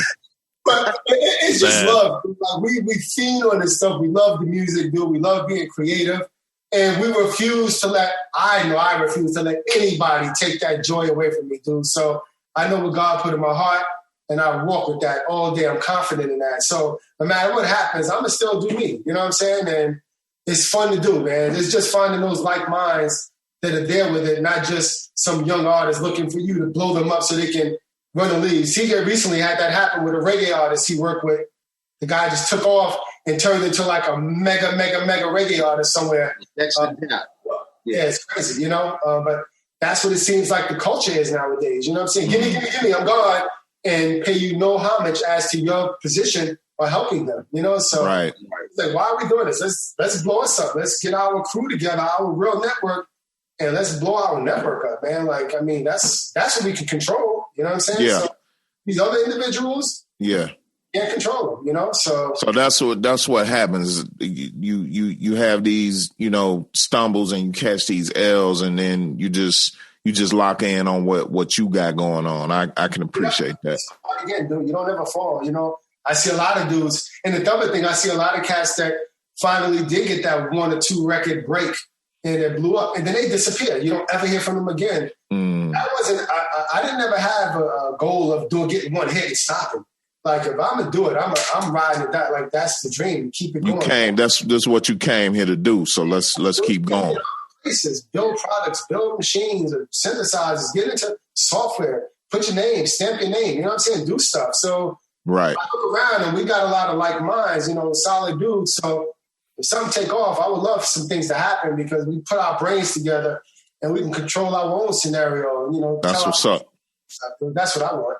Yeah, I like that. We always spread love. You know, me and Butcher always talk about, like, we always putting people on projects, but nobody's never calling us to put us on projects to where we'll say, like, oh, we doing blah, blah, blah's album. Yo, man, you should give me some shit so I can present it, man, and see if I can get you on.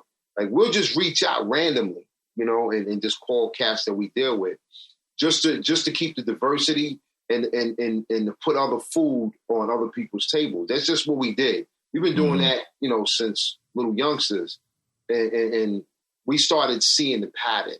Like, wait a minute, don't nobody fucking call us to get on. Ain't he doing such and such's album? Ain't he? Blah, blah, blah. Know what we bring to the table? Yeah. You know what we realized? We realized the threat. That's what we realized. We've realized the threat of being in the same vicinity with these guys. We don't compete. And outshining them. Right. Not with the intent of outshining them, but it's just a natural order of things. Yeah. I got you on that. 100%. I got you on that. They got so bold. They would even tell us, well, you guys don't count because you produce and you mix and engineer, so you guys don't count. We're like, what do you mean we don't count? How the fuck you don't count? That's what I mean, man. This shit doesn't work like the normal business world works. That's what I'm saying. Like, what are you talking about, dude? This is what you're talking about. Like, fucking weird. We were hearing the craziest stuff from people, but like you said, they try to cancel you out, like you don't matter, or they don't want to bring you in. But we never did that. If someone came in the studio to play tracks for somebody, we sit back, let them play. Yo, that's dope. That's this and that. We never tried to box anybody out of anything we've done. That's just not what we do. And we'll never do that. So yeah, never. That's never the agenda. Because we're not scared, you know. And I'm not scared for somebody to be better. You know, it's not a point of. That's inspiring. It's not about that. If somebody comes in and they better, that makes you better. Steel sharpens steel, man. Steel does sharpen steel. Exactly. And that's our mind frame. Right. With even on the engineering side, I've come on projects like, you know, the Steve Betts and the Tony Maseratis and all of these guys who harbors names. With things that have happened, like I'll get on a project and do something different. When I do something different, it's not like, hey, I'm going to go beat this guy. But they might have 6 songs. I'll have 1. So I'll do something different. Then label heads will call me and say, hey, we want to talk to you. And I'll wind up remixing what Maserati or one of these guys have done. And it's like, I'm making good money, but I'm not making their money. Yeah, not Maserati money. Yeah.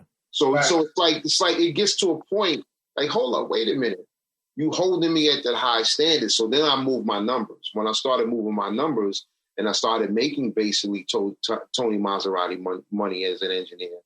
And it started scaring the same cats that I was dealing with away, like, yo, C's too expensive, where they didn't even want to call me unless they absolutely needed me in all fail. Last ditch effort. Like, that's some bullshit. And I remember when, and it's not a knock on PHAROAHE MONCH. Troy's my dude. Troy called me. Matter of fact, he called Butcher to re-get my number when I was first moved back down the South, if you remember, Brown Butcher, he was doing his project and his budget was gone. He had about $3 or $4 grand left. He calls me. He said, yo, C, you're the only one I can pull this shit off, man. I need this. I need you to come through. Can you come to New York? And I said, absolutely. He said, what we talking? He explained it to me.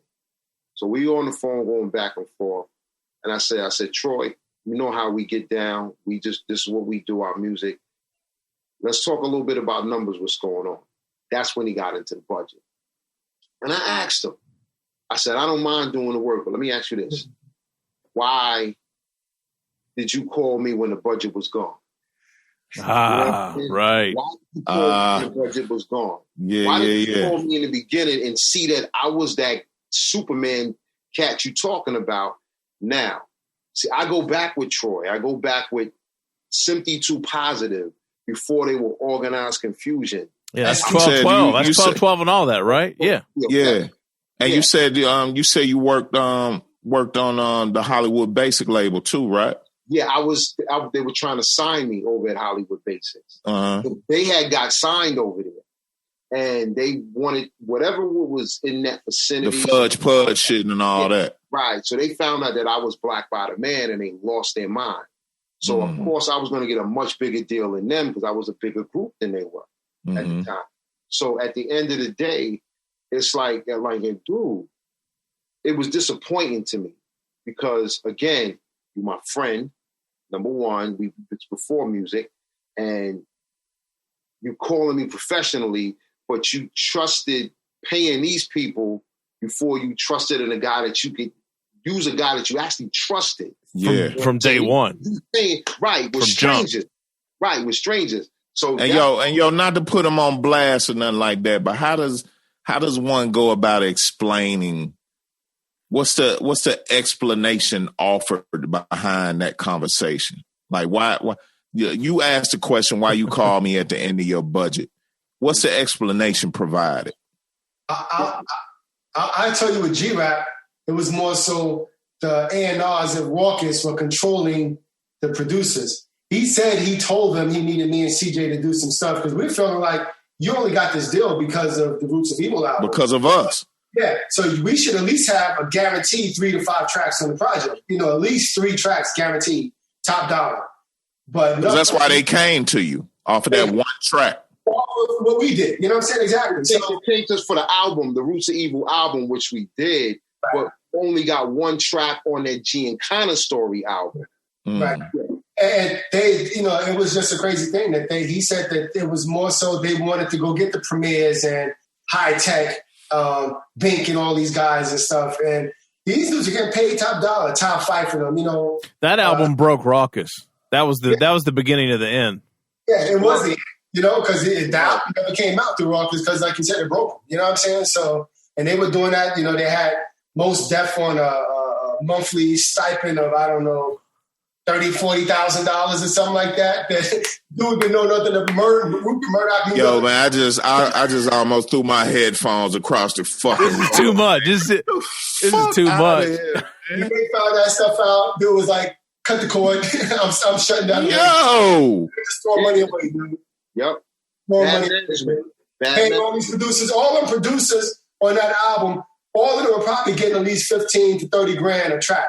You know what I'm saying? So to come to me and offer me $1, dude, I want to punch all the A&Rs in the face. I don't like none of them. They come in the studio, unless you high tech, they don't even acknowledge you. And I'm just looking like, dude, I'm feeling a little personal right now. Like I just want to snatch you in that vocal booth and put some on you real fast. That's crazy. But it's cool. You know what I'm saying? It's cool. But that's the feeling. You look, because you see them all buddying up to these dudes and that dude and, you know, Snoop Dogg and all these dudes, you know, I'm sitting there ready to throw up on everybody, man. I'm just like, Jesus Christ, man, just sit in this crotch, man. Go ahead, just put your head there. Just go for it.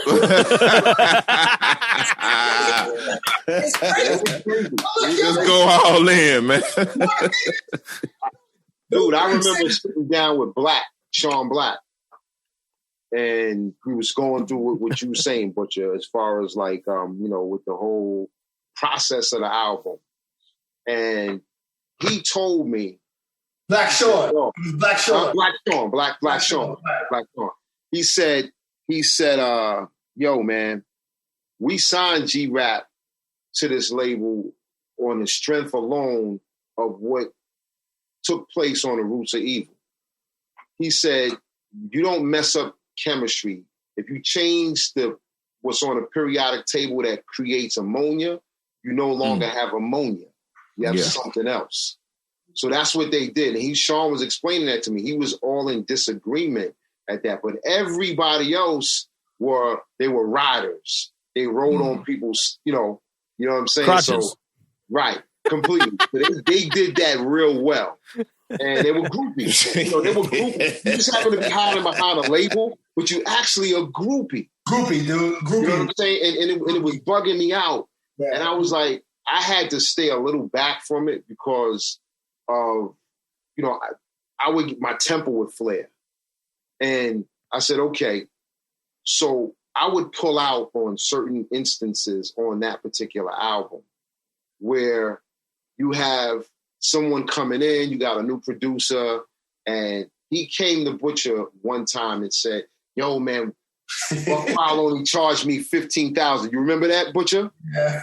And I'm looking at this dude, he only charged me $15,000. Meanwhile, I don't know what we did. What did we do? 30, 40,000 for that Roots of Evil album or some shit like that? Something to that nature. If that. Yeah. If that. And it was crazy, man. Like, dude, you paying this dude how much? For one track. He doesn't have no significant hits. Yeah. He's got album fillers. Right. He's spoken about because someone spoke to him. And like, I know all these guys. Mm-hmm. And at the end of the day, that was a slap in the face. Big time. He brought you from the brink of destruction. Big time. And you got millions based off of our bricks that laid the foundation to that house. And you just said, blah. And then came the Drew. He wouldn't come to me. Came to Butcher and he said, I want to sign y'all to Igloo Entertainment. And Drew, to who? Drew was red as an apple. What the fuck is that? Like, I was like, yo, dude. Butcher was so pissed, man. And he said, yo, C, you mean to tell me that this motherfucker said, what? And he went into it. So I'm like, really? Because he was supposed to walk us in and say, yo, give these dudes a production situation. Right. I'm endorsing it. Gram, da-da-da-da-da-da-da. We would have caught millions in that situation. Right. But he was thinking, okay, these guys do more than me. They're more of an asset than I am. So therefore, I don't need to put their Ferrari on my racetrack. Mm-hmm. Because he didn't want us to know that we had a Ferrari. Mm. And that's what it boils down to. He was scared of the speed we would have been moving. So he said, let me not introduce that. Let me collapse that. Let me at least control it. If they're going to blow, they're going to blow under me. That's wow. That kind of scenario started tiptoeing, and I realized that was an infection within the industry. No, because even at that same time with that, I left Arizona at one point to come back because G Rap was going to do a song with Raekwon. And everybody that knows me knows I'm not a Wu-Tang fan at all. I like some of the dudes, but I'm far from being a fan of Wu-Tang. So with Raekwon being the least favorite of mine. So it was a trade-off where G Rap was going to do a song with Ray. Ray wanted $30,000 to do the song. G couldn't afford that. So he said, yo, Ray, I can give you 15. My man, Dr. Butcher and CJ will throw you 3 free tracks. He was like, okay, let me hit some joints. I think I sent him probably 12 to 15 tracks. G gets a call and his partner Power is like, yo, we want them all. And he's like, they want them all. And I was like, all of what? He's like, they want all the tracks. I said, all of them? He was like, yeah. I was like, all right. He said, well, can we talk? I said, well, I'm coming back to New York. I'll go meet you and you see what we can do. So basically, I go meet these dudes. I'm hearing some songs that sound horrible, and I'm just sitting there laughing. They try to hustle me into thinking, I'm like, so what kind of money we talking? I know y'all got 3 of that stash, but we talking. It's me and I got my partner. So, what do y'all want to do? We can make you do everything. So what I'm telling you is that, we think it'd be beneficial for you just to jump on this project. what does that mean? Does that mean you don't want to pay? I don't understand. You know what I'm saying? Yo, yeah, we don't want 3. We want 15. I want 15. Right. Just be 15, not 3 for free. What year was this? Whenever Roots of Evil came out, dude, I can't even remember. That was 90. What was that? When your son was born. So what year was your son born? 98. Right. So that's 98, 99 or something. Raekwon was working on the second album. That was the second album. Okay, that was getting ready to say, like, this is after Only Built for Cuban Links. Yeah. This is the second album. Yeah. So I guess what happened was RZA was getting all the money. These dudes were sour. They wanted the money, so they figured they would take the budget and get a bunch of unknown producers to do the album. And that's what they were doing. And then he heard some stuff from us and wanted us to come in because he felt that was a more solid production, but didn't want to pay. And I was didn't want to pay. Oh, this is immobilarity. This is the second Ray album that right. So we talking about that. You sacrifice your quality for the money, and look what happened. Right. You know what I'm saying? Because we would have came in and tried to kill the project, not because I'm a fan of you, but because I know who you are. I know the streets, and I know my name is on the line. So me and CeeLo walk in that studio. It's got to be right. Right, we're going to go crazy on the project. Yeah. But y'all don't want to pay. So we're like, what is wrong? What is wrong with these people? I was like, nah. And even G got offended so much so that he didn't even do the song with Raekwon. He was like, yo, I went and told him. He was like, yo, how'd the meeting go? I met him at the studio afterwards. He how'd the meeting with Raekwon go? I was like, yo, these dudes want all the songs for free. And he was like, what? I said, yeah. So he called me. Was like, yo, dogs, we're not working like that. We can kill the whole situation. I'm not putting my dude in that situation. We don't roll like that. And so their song never even got done. Like, it was offensive to him. Wow. But these dudes are crazy, man. Like, I don't get it. You know what I'm saying? Oh, my God. But the album comes out, like you said, and it just crashed and burned. You know what I'm saying? And that shit was a frisbee. Yes. Oh, dude, beyond it. That shit. It was a dog biscuit. That shit wasn't worth the fucking materials that they fucking pressed the shit on. Yo. I mean, like, yo. And seriously, like, it took him a decade to get back to even to recover from that. Literally a decade. I mean, it was bad. Yeah, and that goes back to the first. And it didn't have to go down like that. It didn't do, but they were in a small little halfway studio that they were recording out of somewhere uptown, and it was just I'm thinking I'm walking in to go meet them at a big studio. It was just a little spot they got a deal on based on who he was, and just had guys coming in laying these wannabe RZA tracks that didn't sound like anything. You know what I'm saying? And I was like, dude, first of all, I'm not coming in here to do RZA tracks. That's not going to happen. So we're going to do what we do and make something different. But, dudes don't want to pay, So I was like, oh my God, that shit would have been fucking nuts. Oh my God. Crazy, I cannot imagine what that would have been like. Yeah. Holy shit. Try to go nuts, dude. Like, again, because I knew what was on the table. And AKINYELE was down with Rawkus too. So we were dealing with the cats at Rawkus. I'm not Rawkus, Loud. So she was over there. Yeah, we were dealing with everybody over there who are boys. They were cool with us. So I know we would have got the red carpet with that because they were mad cool and they would have supported us doing the project. They would have loved to have us on there. But dude didn't want to pay.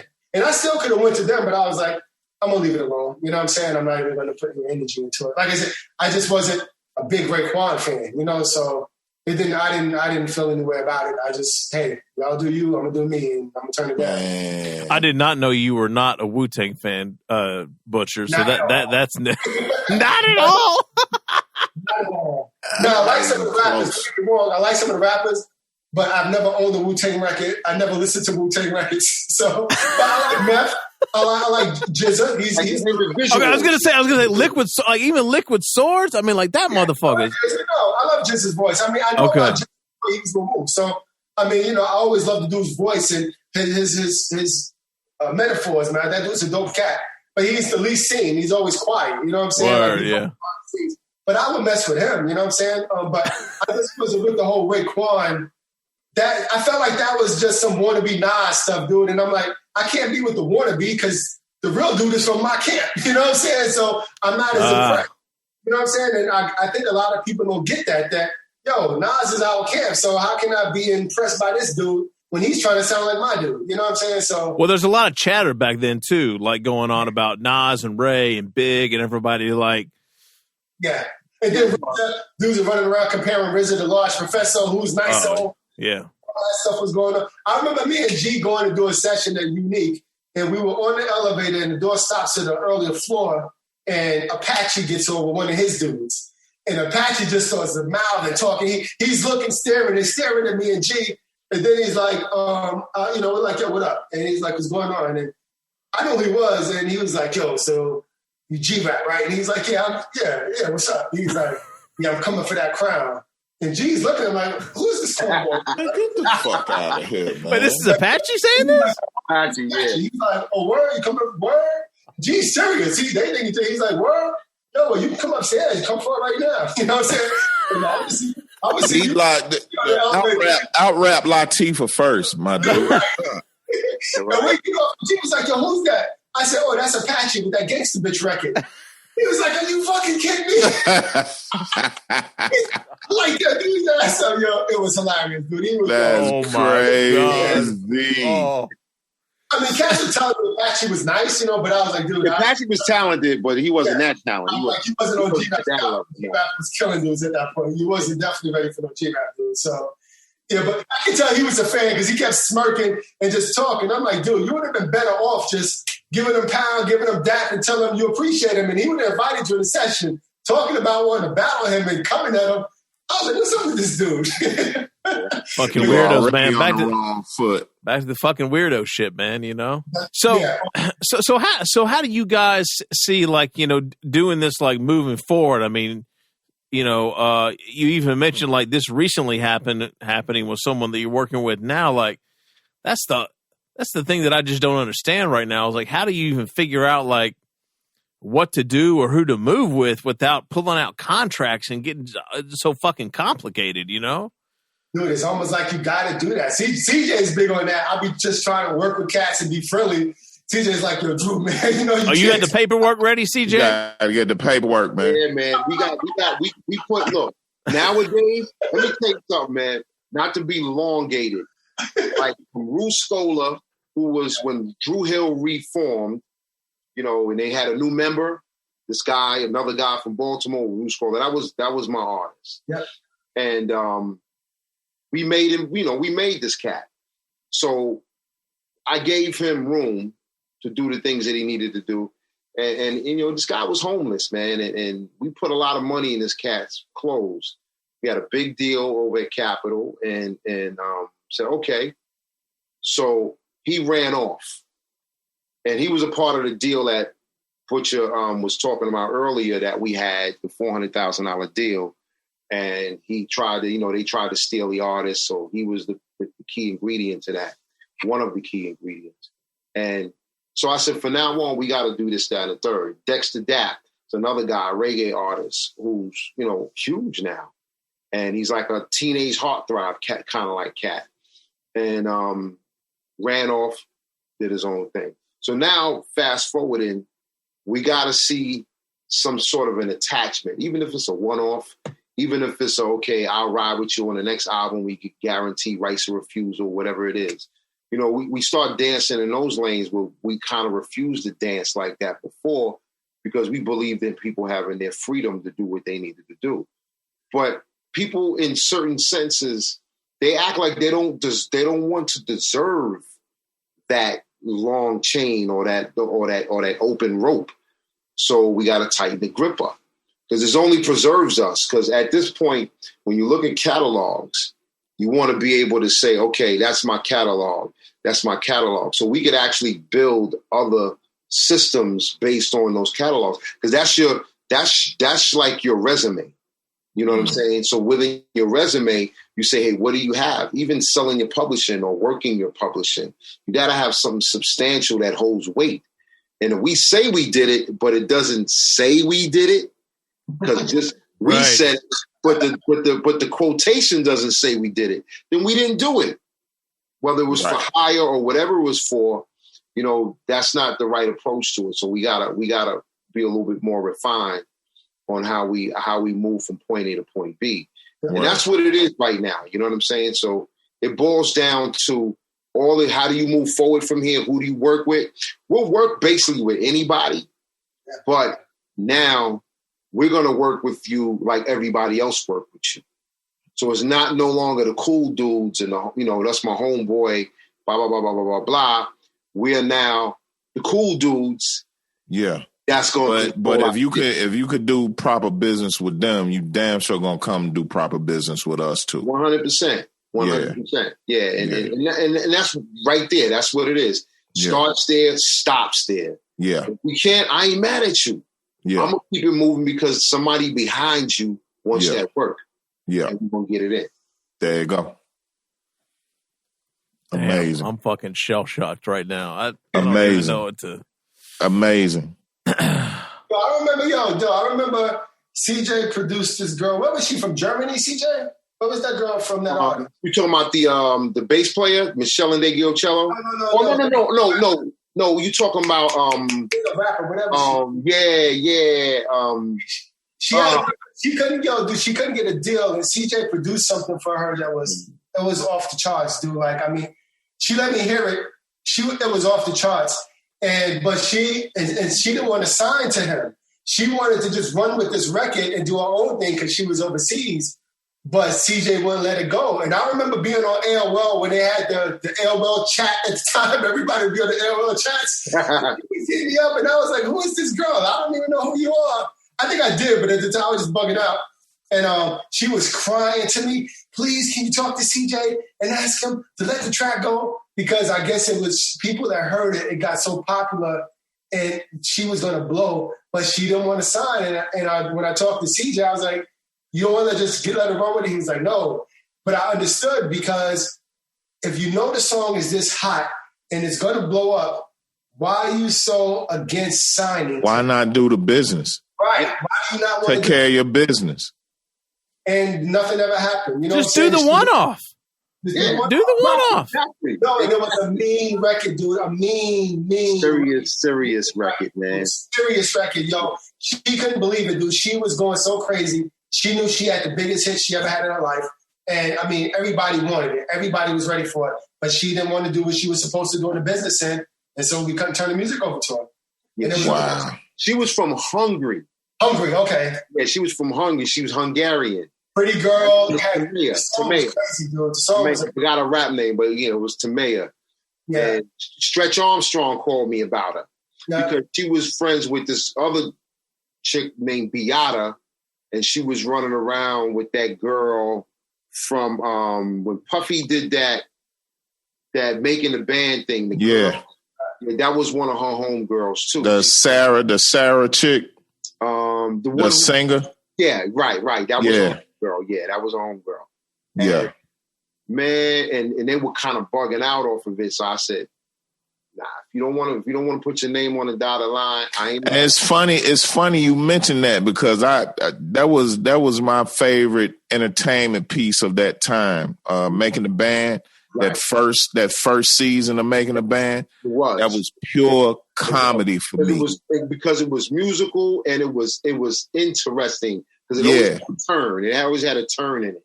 But it's funny you mention old girl, because she held up everybody's paper in Making the Band because she wanted to get her paperwork looked at. Mm-hmm. So she should have been talking to this girl from Hungary and be like, "Hey, look, you got to do your business." I had a situation. My crew, I come from a 5-man crew. We had a situation out west with Immortal. They had Funk Dubious and all that shit. Right. They was getting ready to put a compilation out, and they wanted the joints that we had, and it was $10,000 on the table, split amongst 6 people. We ain't really talking about a whole lot of guap, but it was significant because it would have been our first jump off into it. We ready to do it, but for some reason the cats, they wouldn't send the paperwork. And I finally got on the phone with the one dude. Of course, they appointed me the spokesperson, which was probably the worst thing they could have done. 'Cause I don't give a fuck about none of that shit. And I get on the phone with this cat, and I'm like, "Yo, this is Meeks. I'm from the crew. What's up with you? Peace, all that." I'm like, "What's the deal, man?" He was like, "Well, we just want to know if y'all gonna sign the paperwork." I'm like, "Well, we don't have the paperwork." So I can't sit here and tell you that we just going to sign that shit off the rip. Of course, we got attorneys on deck and all of that. We're going to get it looked at. He's like, yo, why y'all got to do that? And blah, blah, blah. Like y'all don't want the money. I'm like, hey, man, let me just cut to the chase. We don't know you, bro. Like, it's not like one of our homies presenting us paperwork and we going to just do it off the strength. You know, we in this trying to do not only right by ourselves, but we got other people counting on us. We got families and all this shit. So paperwork, let us take a look at it. Let us sign off. And if it's good, we'll sign off on it. He's like, yo, man, I never been so insulted. I was like, you never been so insulted in your life? I was like, how about this? And I went off on like a 3-minute profane tirade talking about him, his mama, his daddy, his grandmama. And at some point they hung up, but I didn't realize. I was like, oh, they gone. I was like, okay, well, so much for that. And I was like, and in the back of my mind, I was like, you know, I probably could have handled that a little better. But at the same time, I was like, nah, that wasn't for us. That wasn't right. Yeah, that wasn't it's just, you know, it's just like, it's like put the shoe on the other foot. You wouldn't give us 10 grand first and then present us with paperwork. That's right. You know what I'm saying? So it's just like, can we do this right or not? And for me, I hear you guys' stories and y'all, you know, set back a few times over the years and be like, what's wrong with people? For me and my path, my thing has always been, I felt like we knew too much. Like one of my crew members made it a point for us to read certain books and look at certain things and study certain things. Shout out to Mellow Melanin. That's my man, 100 grand from day one. He just made it a point and gave us these little tidbits and gems so that when we were in these rooms, we could speak the same language.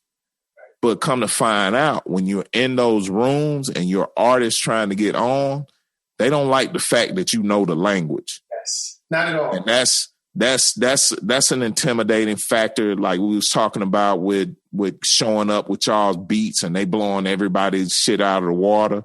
That's another intimidating factor when you know what you're talking about. Yeah. And I've been in several situations like that. They don't like that shit. No, they don't. Because if you're scared of your own position, you damn sure don't want somebody to threaten the position that you're already scared of. Right. And that's that inferiority complex. Exactly. A lot of individuals in this music industry, like even today where these kids are going, you know, and I don't want to call them stupid at all, but I want to call them misinformed. Misguided, whatever the adjective is. Because it's like, these 360 deals that these cats are getting, they don't understand that they own their social media. They own the revenue, any revenue that circumnavigates around their brand belongs to that 360 situation. And they talking about this bag, I'm getting this, and I'm blah, blah, blah, blah, blah. Yeah, but your life is leased. And It continues perennial after your career has, you know, your contract has demise, it carries over. So that's the majority of the normal. They call that the standard contract now. Mm. And the 360 is. The 360 is standard business right now. Yeah. They got rid of the conscious-minded business people out of the way so they can reintroduce the wheel. So now the guys that are jumping on the wheel, they don't know about the past wheel. They make it your business. It's not by accident that they don't play Busta Rhymes on the radio, his records. It's not by accident at all. It's by design. Right. It's by design. They don't play Jadakiss' latest album. It's not by accident. KRS-One. It goes on. Chuck D got some stuff he dropped. So at the end of the day, if you put these people in place, we're about structure. We're about paper trail. We're about, you know, business, science and craft and the art and the business of it, right? These young kids are about Instagram popularity. I like what you got on. I like what you look like. I like that ratchet shit you just did. Followers, likes, all that shit. Comments. Yeah. Like you're as valid as someone complimenting you. Like, I could give two fucks about what everybody says about me. That's that puss ass shit rant you was on last week. It was. Yes, CJ and Butcher. One of my mantras for 2021 is to not do pussy ass shit. And that's that pussy ass shit. What you're talking about right there. Yeah, man. That's that. Yo, man. It's what's crazy is that's the norm. You know, the shit that's normal today, that's dysfunctional, is the norm. And we look like haters. We look like, or they even a young dude see a older cat saying he's an OG. That's respect. But a young dude saying this OG means their definition is this motherfucker's over. Yeah, this an old motherfucker. Yeah. This over dude. So at the end of the day, they've learned to become a new normal. Because there's some dope young kids out there. You know what I'm saying? There's dope projects out there. But the ones who deserve it, like a J. Cole, there's cats like Joyner Lucas and Hopsin, characters like that. Toby, I think his name is Nagaiwe. Yeah, the cat from Houston. Yeah. I love that cat. Yeah, he's dope. And it's like cats like that who come creatively, they're not on the radio in daytime. There's a reason, because they harvest the old adage. They harvest the concept of, it's like boxing. Get hit and don't get hit. It's now about you got to knock somebody out or else you ain't shit. Right. That's boring. It's the same way. You got to mumble. You got to do the things you're doing. Don't be creative. Don't tell nobody nothing about a concept or have a subject, an object, a predicate. Don't put that shit in the record because it's useless. This is where we're going. So at the end of the day, like now, Butcher and I, us putting together sort of like the reenactment of good feeling shit. We rather ride or die on that. We rather either hit brick bottom and ride or die on that. Yeah. Or we gonna hit. We're not gonna change because they changed. Right. I tell people all the time, could have done that years ago. If that was the goal, if that was the mindset, we could have made those stupid ass records years ago. This is easy. Yeah. It's easy. It doesn't take any thought process. You know what I'm saying? Right. So again, it's not a knock on that. It's just a definition of what that is. It's not a coincidence that things that mean you control the narrative, you're a problem. If you control your own page, they want you reading books. They don't want you writing them. We don't want the cats who write books out there. We want the cats who read books because we're presenting the books that they need to read. And the language has to coincide with whatever our narrative is. Well, fuck their narrative. So that's where we're coming from. We're trying to reestablish that. That's why I love a Hopsin and love a Joyner Lucas and these guys. They're expressive on where they go. Oh, that's why we do what we do, CJ. It's like, we going back 6 years and trying to figure out what the next move was for us outside of music, here we are. And, the premise is to bring back that feel of like, a college radio scenario, whatever the case may be. But we play what we like. We play what sounds it's about good. the art. Yeah, and surprisingly for us, come to find out, it's a gang of young dudes out here doing the music the right way. You know what I'm saying? Luckily for us, there's so much music out. We never play the same record twice. And you go through and you cut through all the bullshit. We play the top of the top, what sounds the best. We don't care who it is. Like I said, we're fans of the KE Turners and the Nolan the Ninjas and just artists in that frame. And we want to see them win and we want to see them win the right way. If we get any notion that they might be on some fuck shit, is they short lived over here with us. You know what I'm saying? It's just interesting times right now, but I just go back to just to hear you brothers talk and where y'all are and the way y'all moving. I can appreciate that shit, man. 100%, man. I love it, man. I love it. Thank you, man. Because dude, it's an honor just to be on a nostalgic mindset show. Period. Yeah. You know what I'm saying? Because see, we can have dialogue. I can't really have dialogue on cats who want to joke.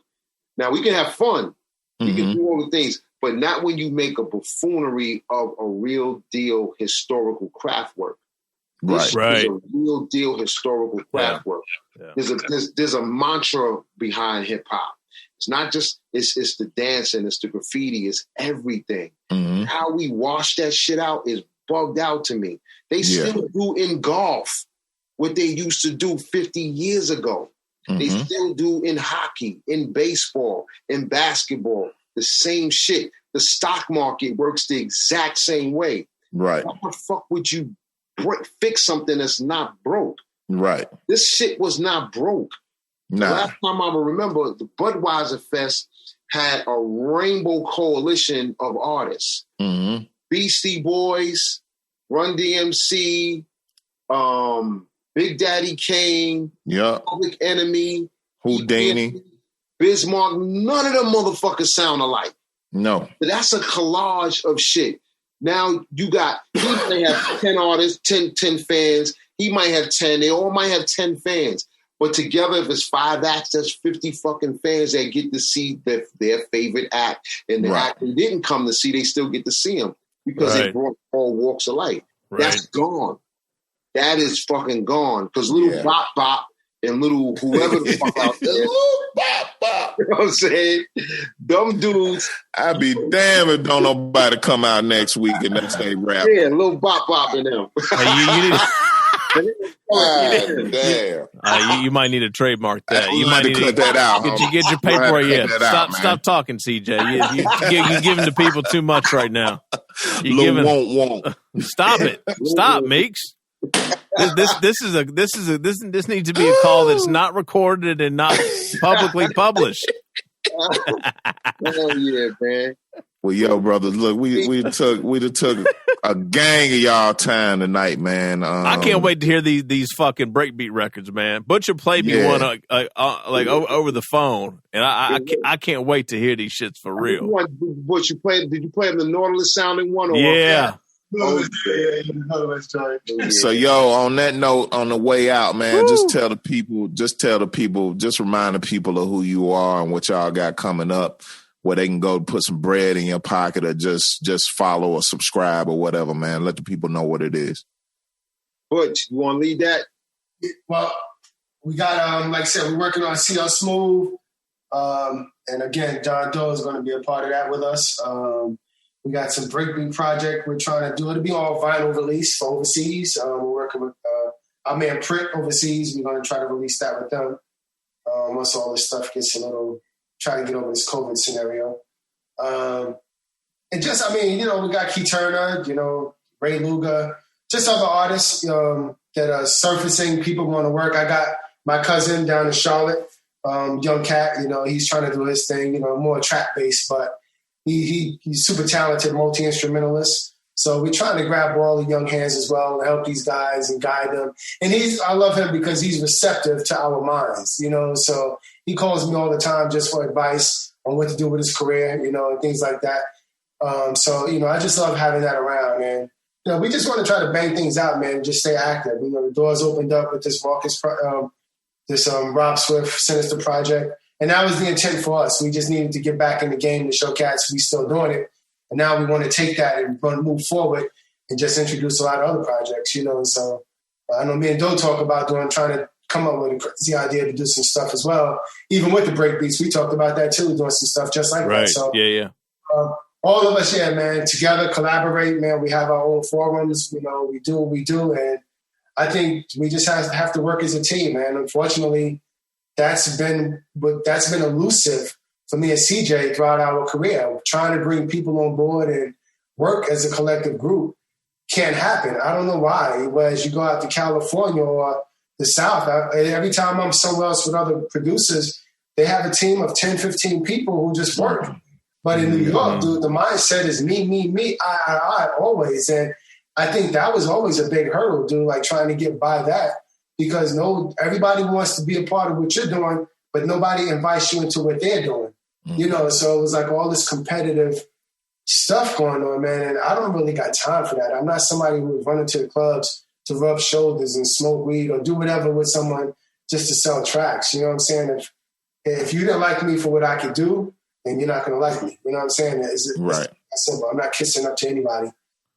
And that could be why our careers didn't go further, you know, but I'm content with that, dude. Like, you know, I said, I want God's path. And so wherever that took me, that's where I am, you know, and I'm still good in life. So I don't feel regretful because I'm still doing it, and we still doing it at the highest level. So we will continue to do that because it's in our DNA. And again, it's purpose. You know what I'm saying? And it's not about the dollar. That always comes. You don't got to chase that. But that's you know.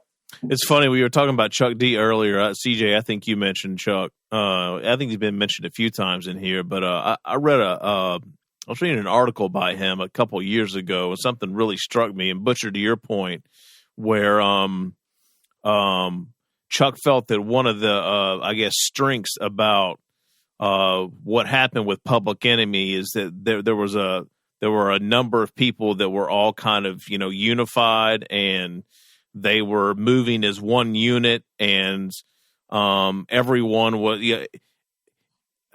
was just kind of moving towards this one common goal without getting trapped up in all the other, you know, outside noise and whatnot. And you know, when I really think about it, you think about like the S1Ws and like everything that they got around that entire movement back then was really kind of unheralded. Like you don't see that at all anymore. No, at all, dude, at all. It's tough. And even Dre and them had it. You know, I mean, everyone was kind of watching how the LA cats were moving and doing the same thing. But it got infectious with them. You know, Suge Knight and various people coming on board and destroying that. But that was the platform. You know what I'm saying? But again, it's just, you know, we would see, you know, one person gets on and they become crazy, dude, like dictators for the most part. Like, you know, and thinking if you don't go through them, your career will never happen. Things will never happen. You know, it's... And everything's so solo-oriented now, too. Like, there are no groups anymore, right? Yeah, no there groups. Are no groups anymore. No groups, dude, at all. It's insane. Yeah. There's guys that come together for an album to make a group for that album, but there's no group movements. No.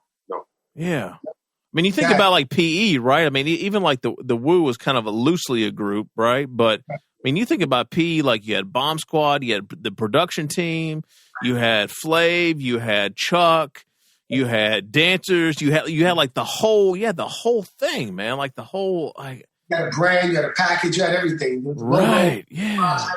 No, they had everything. Even production crews, man. The same thing. So Def. You got there's no production teams anymore, right?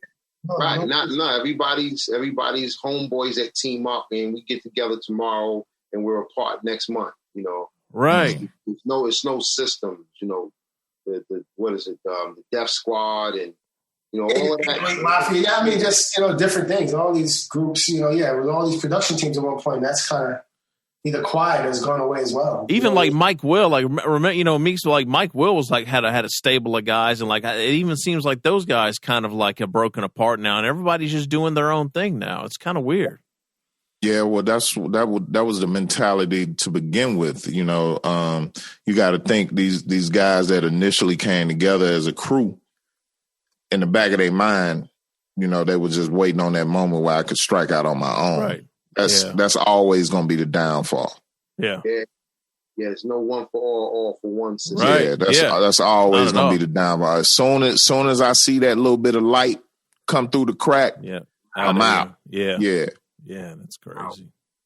CJ, what about you, man? How you want to end it out? What you want to tell the people, man? Man, look, we trying to refresh the air with a good following of the new infectious music, because it's new now. It's new. the old shit is new again. And I think we're in a good time because unfortunately it took a bad situation to actually birth some good shit. People are thinking now. People are thinking they just, you know, they're not satisfied. You got cats who are discovering that they got brains. And we actually got to think our way through some shit. So right now we're going to take advantage. We want to put some feel-good music out there that people can think, thought-provoking music, you know, whether it be instrumental or, you know, a project or whatever it is. And we're trying to fusion people. We're trying to bring people together. You know, we, you know, tell everybody we got a home over here. Come on, get down. Let's do this. Let's do that. Let's rejuvenate. So on that note, you know, we just trying to re-inject good feel systems into the music once again. And I think we got a good game plan in order to have some real great success. Dope. There it is. Thank y'all, man. This has been incredible. Oh man. Thank you, man. What a way to take the regular bitch known as 2020 out, man. This is I'm excited for what's coming up, man. We appreciate y'all taking the time, man. Seriously. So I mean, we've been talking for almost 2.5 hours right now. I think we're gonna scrap the mix show this week. Fuck the mix show. This will be it. Yeah. This is how you wrap up a year right here, man. We're just gonna drop this shit on Tuesday, and we're gonna start again. You know, with some new joints and shit in 2021, man. This is fucking. This has been a blast. Yo, thank you for man. I mean, you're the dude, man. Like, and for me, man, it's like meeting good people. You and I, yo, man, have been straight from day one. You can't even do that no more these days. Can't do that, dude. And I hold that as a bar for me because I'll talk to Doe and be like, dude. Why is it that we can talk about something and get something done with no problems, but then everybody else has ulterior motives, dude? Yeah. Anything other. And I'm like, what is that? Like, me and Doe help. I'll do Chris Lowe from Steezo get a situation going. And we don't want, he was like, yo, what do y'all want? It's like, dude, we want you to get your situation. We're not looking for nothing, but do your thing. And he's a really cool guy. He was super happy. Like, he couldn't believe it. He calls me, thanking me to death, thanking Doe. But you don't have people like that. Everybody else want to be in the middle. What's my cut? Or, that's right. We should be producing Nas. I've already had an idea for an album for Nas for the longest. And you would think with our connection, it would be so easy. But there are so many middlemen that want to block that from happening. There's so many people that got to get a piece of that. Yeah. It's crazy. And I'm like, you know what? Then I'm not pursuing it until I can get in front of Nas myself. You know what I'm saying? Because I know what would have happened when we're looking at each other. But all these other individuals, I'm not even going to waste my energy to let that happen. But it'll happen. You know, God makes things happen on his timeline. So everybody else doesn't matter. That's the way I see it. As long as we keep working, you know, and things are showing what we can do and, you know, something pops off, dudes will come, oh, man, that's my dude. Let me holler at him. You know what I'm saying? Like, God makes things work. So I don't stress that. I don't even think about it. We just know what we're supposed to do with the drivers, man. We're going to keep doing that for everybody. No doubt. I am going to take Chris Lowe up on those fucking chicken and waffles, though. He keeps talking that shit. A big ass, I'm going to need, I got 4 kids, man, that are, you know, and some very hungry kids. I'm going to make him buy me, fucking 6 boxes of takeout wherever we go. Dude, he took me to this high-end restaurant out here in Dallas. And, you know, dude, everybody ordering steaks and all that stuff. I saw chicken and waffles. I was like, I want chicken and waffles. He looked at me like, dude, I bring you to this high-end restaurant and you want chicken and waffles. Hey, man. I said, dude, that's how we do it. I was like, when I show up to a Chinese joint, people always say, oh, this is incredible. This is incredible. Let me have the General So. Every single fucking time. I'll take that. Let me get your fried rice. If you can't. Right, exactly, right. I don't want to go to a piece of pong. I don't care nothing about that shit you got. None of that other boom bop shit. I don't want that. I don't want all that crazy stuff. Dude. That's right. If you can't make a good slice of cheese pizza, forget about it. Ain't shit good on that menu. Ain't nothing good on that menu. You know Word. But thank you for having us, dude. Oh, thank you, brothers, man. This has been a blast. This was awesome, man. This was awesome, man. There will be a part 2 to this motherfucker. I don't know about all that other shit. We gonna do this again. Here. We can do this COVID shit. Come to the lab. Come to Atlanta. Yeah, we're gonna do it. We're gonna do it right. We got to do this project, Meeks, man. I'm salivating over this project. Hey, look. We got songs now. We got joints now. We're gonna send some stuff to you. Yo, I'm gonna tell you like this. I was chopping it up with Chong Wizard over the weekend, man. And I had sent him some music a little while ago. I just wanted to critique because me and the homie John Doe and me and my man DJ Pocket, I got some projects in the stash that I would love to put out, but I'm not excited about putting them out. Don't make me play one right now. The music is dope and all of that, but it's just like I know where I am with it right now. I'm not gonna have no physicals. It's gonna be digital, blase blah. It's only gonna do X amount, right? X amount. You know what I'm saying? And my other thing is, come to find out over the years of us doing this show, we don't care who you are. Right now, if you put music out, you got 14 days. Yes. That's your shelf life. Yes. I think Busta is the only one that's about to break that because he's taking this shit back to his Violator days. Right.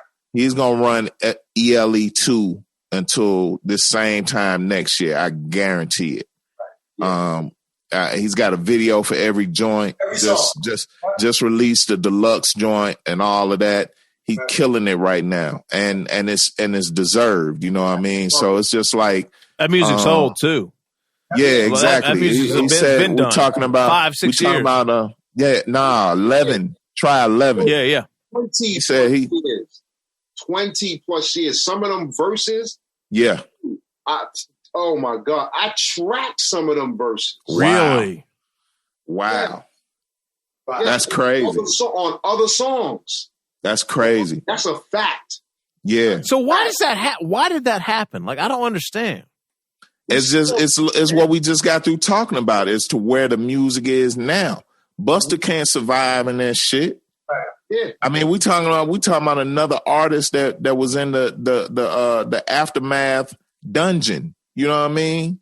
Never to have a project come out on that, whether it was Busta, Rakim, whoever else Dre had signed. Wait. So we're saying that Busta was waiting for this thing to come back around again before he dropped? It's just, he said it was a number of things. His pops passing away, the whole Chris Lighty shit. It just kind of just wiped him out. But at the same time, he did what he had to do to keep himself relative. Sean C. told the Chris Brown records, the whatever else features he was doing and stuff like that. Yeah. But this was his opportune moment to do Bust. And he doing it. He gonna run that shit until next year sometime. Watch.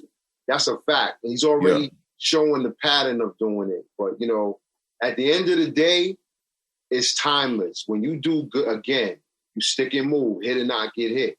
Mm-hmm. Preserve that mantra of craft work. It's going to have lifespan. It's going to have lifespan. These young kids don't know it's dope until you give it to them. Right. Mm-hmm. They don't know that. His fan base just grew to these 17-year-olds. Yeah. But they didn't expect that. They didn't expect that. We were already there. We recognized good music. We heard it. That's hot. That's dope. That presentation is incredible. We're showmen. We're showmen. Yeah. We get on that fucking stage. We light the fuck up. These cats can't come on behind us. No, it's impossible. No, you're right. We put segments together. Mm-hmm. We used to taking patterns and putting them shits in song mode. We do that shit live. Yeah. And that's what he did. He made a live fucking album. No doubt. That they don't know. They think he did that yesterday. He ain't fucking yesterday. This was in the making, man. Yeah. Been in the making. Remember Apollo Kids? Before we get off real quick, Drew, do you remember Apollo Kids with Haas produced for Ghostface? Yes. All right. Remember Give Me Some More with Busta Rhymes? Give me some more. Give me some more. Remember that? When I think it was the first Extinction Level Event album. Yeah. Okay. I tracked those records. Yeah. I mixed those records, right? Yeah. He had joints on that album, this album here, which was before that. That's crazy. Wow. That's crazy. Really? Wow. That's crazy. Think about this. You talking 99. Yeah. Yep. 20 years ago. That's 11 years right there. That's exactly. Crazy. But Sean, he told me that he had been recording he knew that he had been recording since like 2014 or 15. He told me he had like 10 albums. He said, Drew, the dude got like 10 albums worth of material. Yeah. He doesn't even know what to release. So he just grabbed songs and put them together so he can keep doing that and keep recording. But I guess, like you said, you can have all these songs, but the current tone of music is different. Yeah. But, I guess guys are realizing they still have their following in their zone, and they can go digital, internet-wise. You don't need the radio because we have a mindset, we need the radio to do this and that. But a lot of people aren't. They don't get radio play, but they still got 100 million followers on views. Yeah, and that's not our mindset at all. But I will say this: whether I do a project with y'all, or if it's John Doe, if it's my man Pocket, whoever it is, I want to do it justice. I don't really want it to just be some digital shit that we just dropped out there. I release this record on my phone. You know what I'm saying? I push the button and now it's everywhere. I don't want to do that shit. I'm seeing too much physical merch out here. I'm seeing, cats, doing their thing and building their brands up and stuff like that. And I would love to go in that direction. You know what I'm saying? It's been, last 2-3 projects were just, hey, we put it out, and that's about all we can say about that. I'm trying to get to that. I'm trying to go a step further, man. You know what I mean? All it is an animated approach to it. Yeah. Just animate your approach. And if we get involved, I promise that shit will be epic. Yeah. Because we might annoy you once in a blue with spending a little time on XYZ, but when it comes back, that motherfucker's going to be like, this shit is hot ass bacon in the pan. It's gonna be crazy. Bro. And you picked the right snare. You picked the right snare for sure. Yeah. And I'm gonna tell you one of my strongest assets is patience, man. Y'all will not annoy me. I'm not in no hurry to do nothing, man. Y'all find the right cowbell to go on this motherfucker will be good. Right. Will be good, but yeah, man. It's let's do it, yo. I mean, I'm open, man, and like I said, me and John got the distance between us too, like y'all, because of the COVID shit. Mm-hmm. But I'm set up over here. I'm in the works to getting this thing right, to whereas at some point I can reach out and let people know, hey, I'm viable. I'm doing my thing. Maybe I need to be doing some features right now, something like that. Fly me the beat. Let me work on it. I'll send it back out to you or whatever.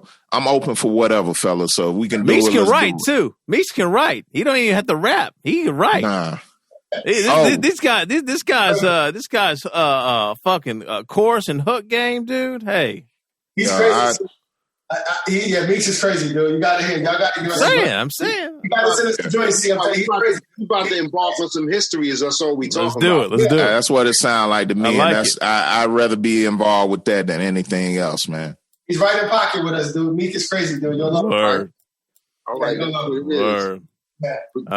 looking forward to this to part 2, whatever. I don't give a shit if it's a 3, 4, 5, 6, 7, man. Don't worry about it. 4, 5, 6. Let's do a Halloween day. There we go. Fuck it. All good. Yeah. Man, y'all brothers stay safe, man. Stay up, man. Let's go, man. Stay safe in this shit, man. Please. Word. Thank y'all. Peace, y'all. Yes, all right, sir. peace. No doubt. Word. All right, Meeks. There you go, man.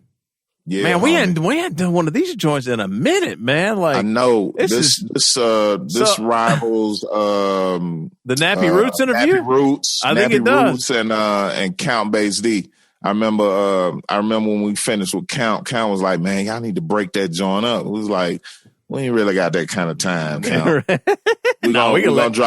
We're gonna drop the whole 4-hour interview, man. Exactly. Fuck it. Exactly. You know what I mean? But awesome, man. This is why we do it. You know what I mean? This is how you wrap up the year. I wasn't intending for us to wrap it up this way, but this is fucking perfect. It's perfect. All right, it's the guard, y'all. It's Doe. Meeks. Southern Vanguard Radio. We out. Peace.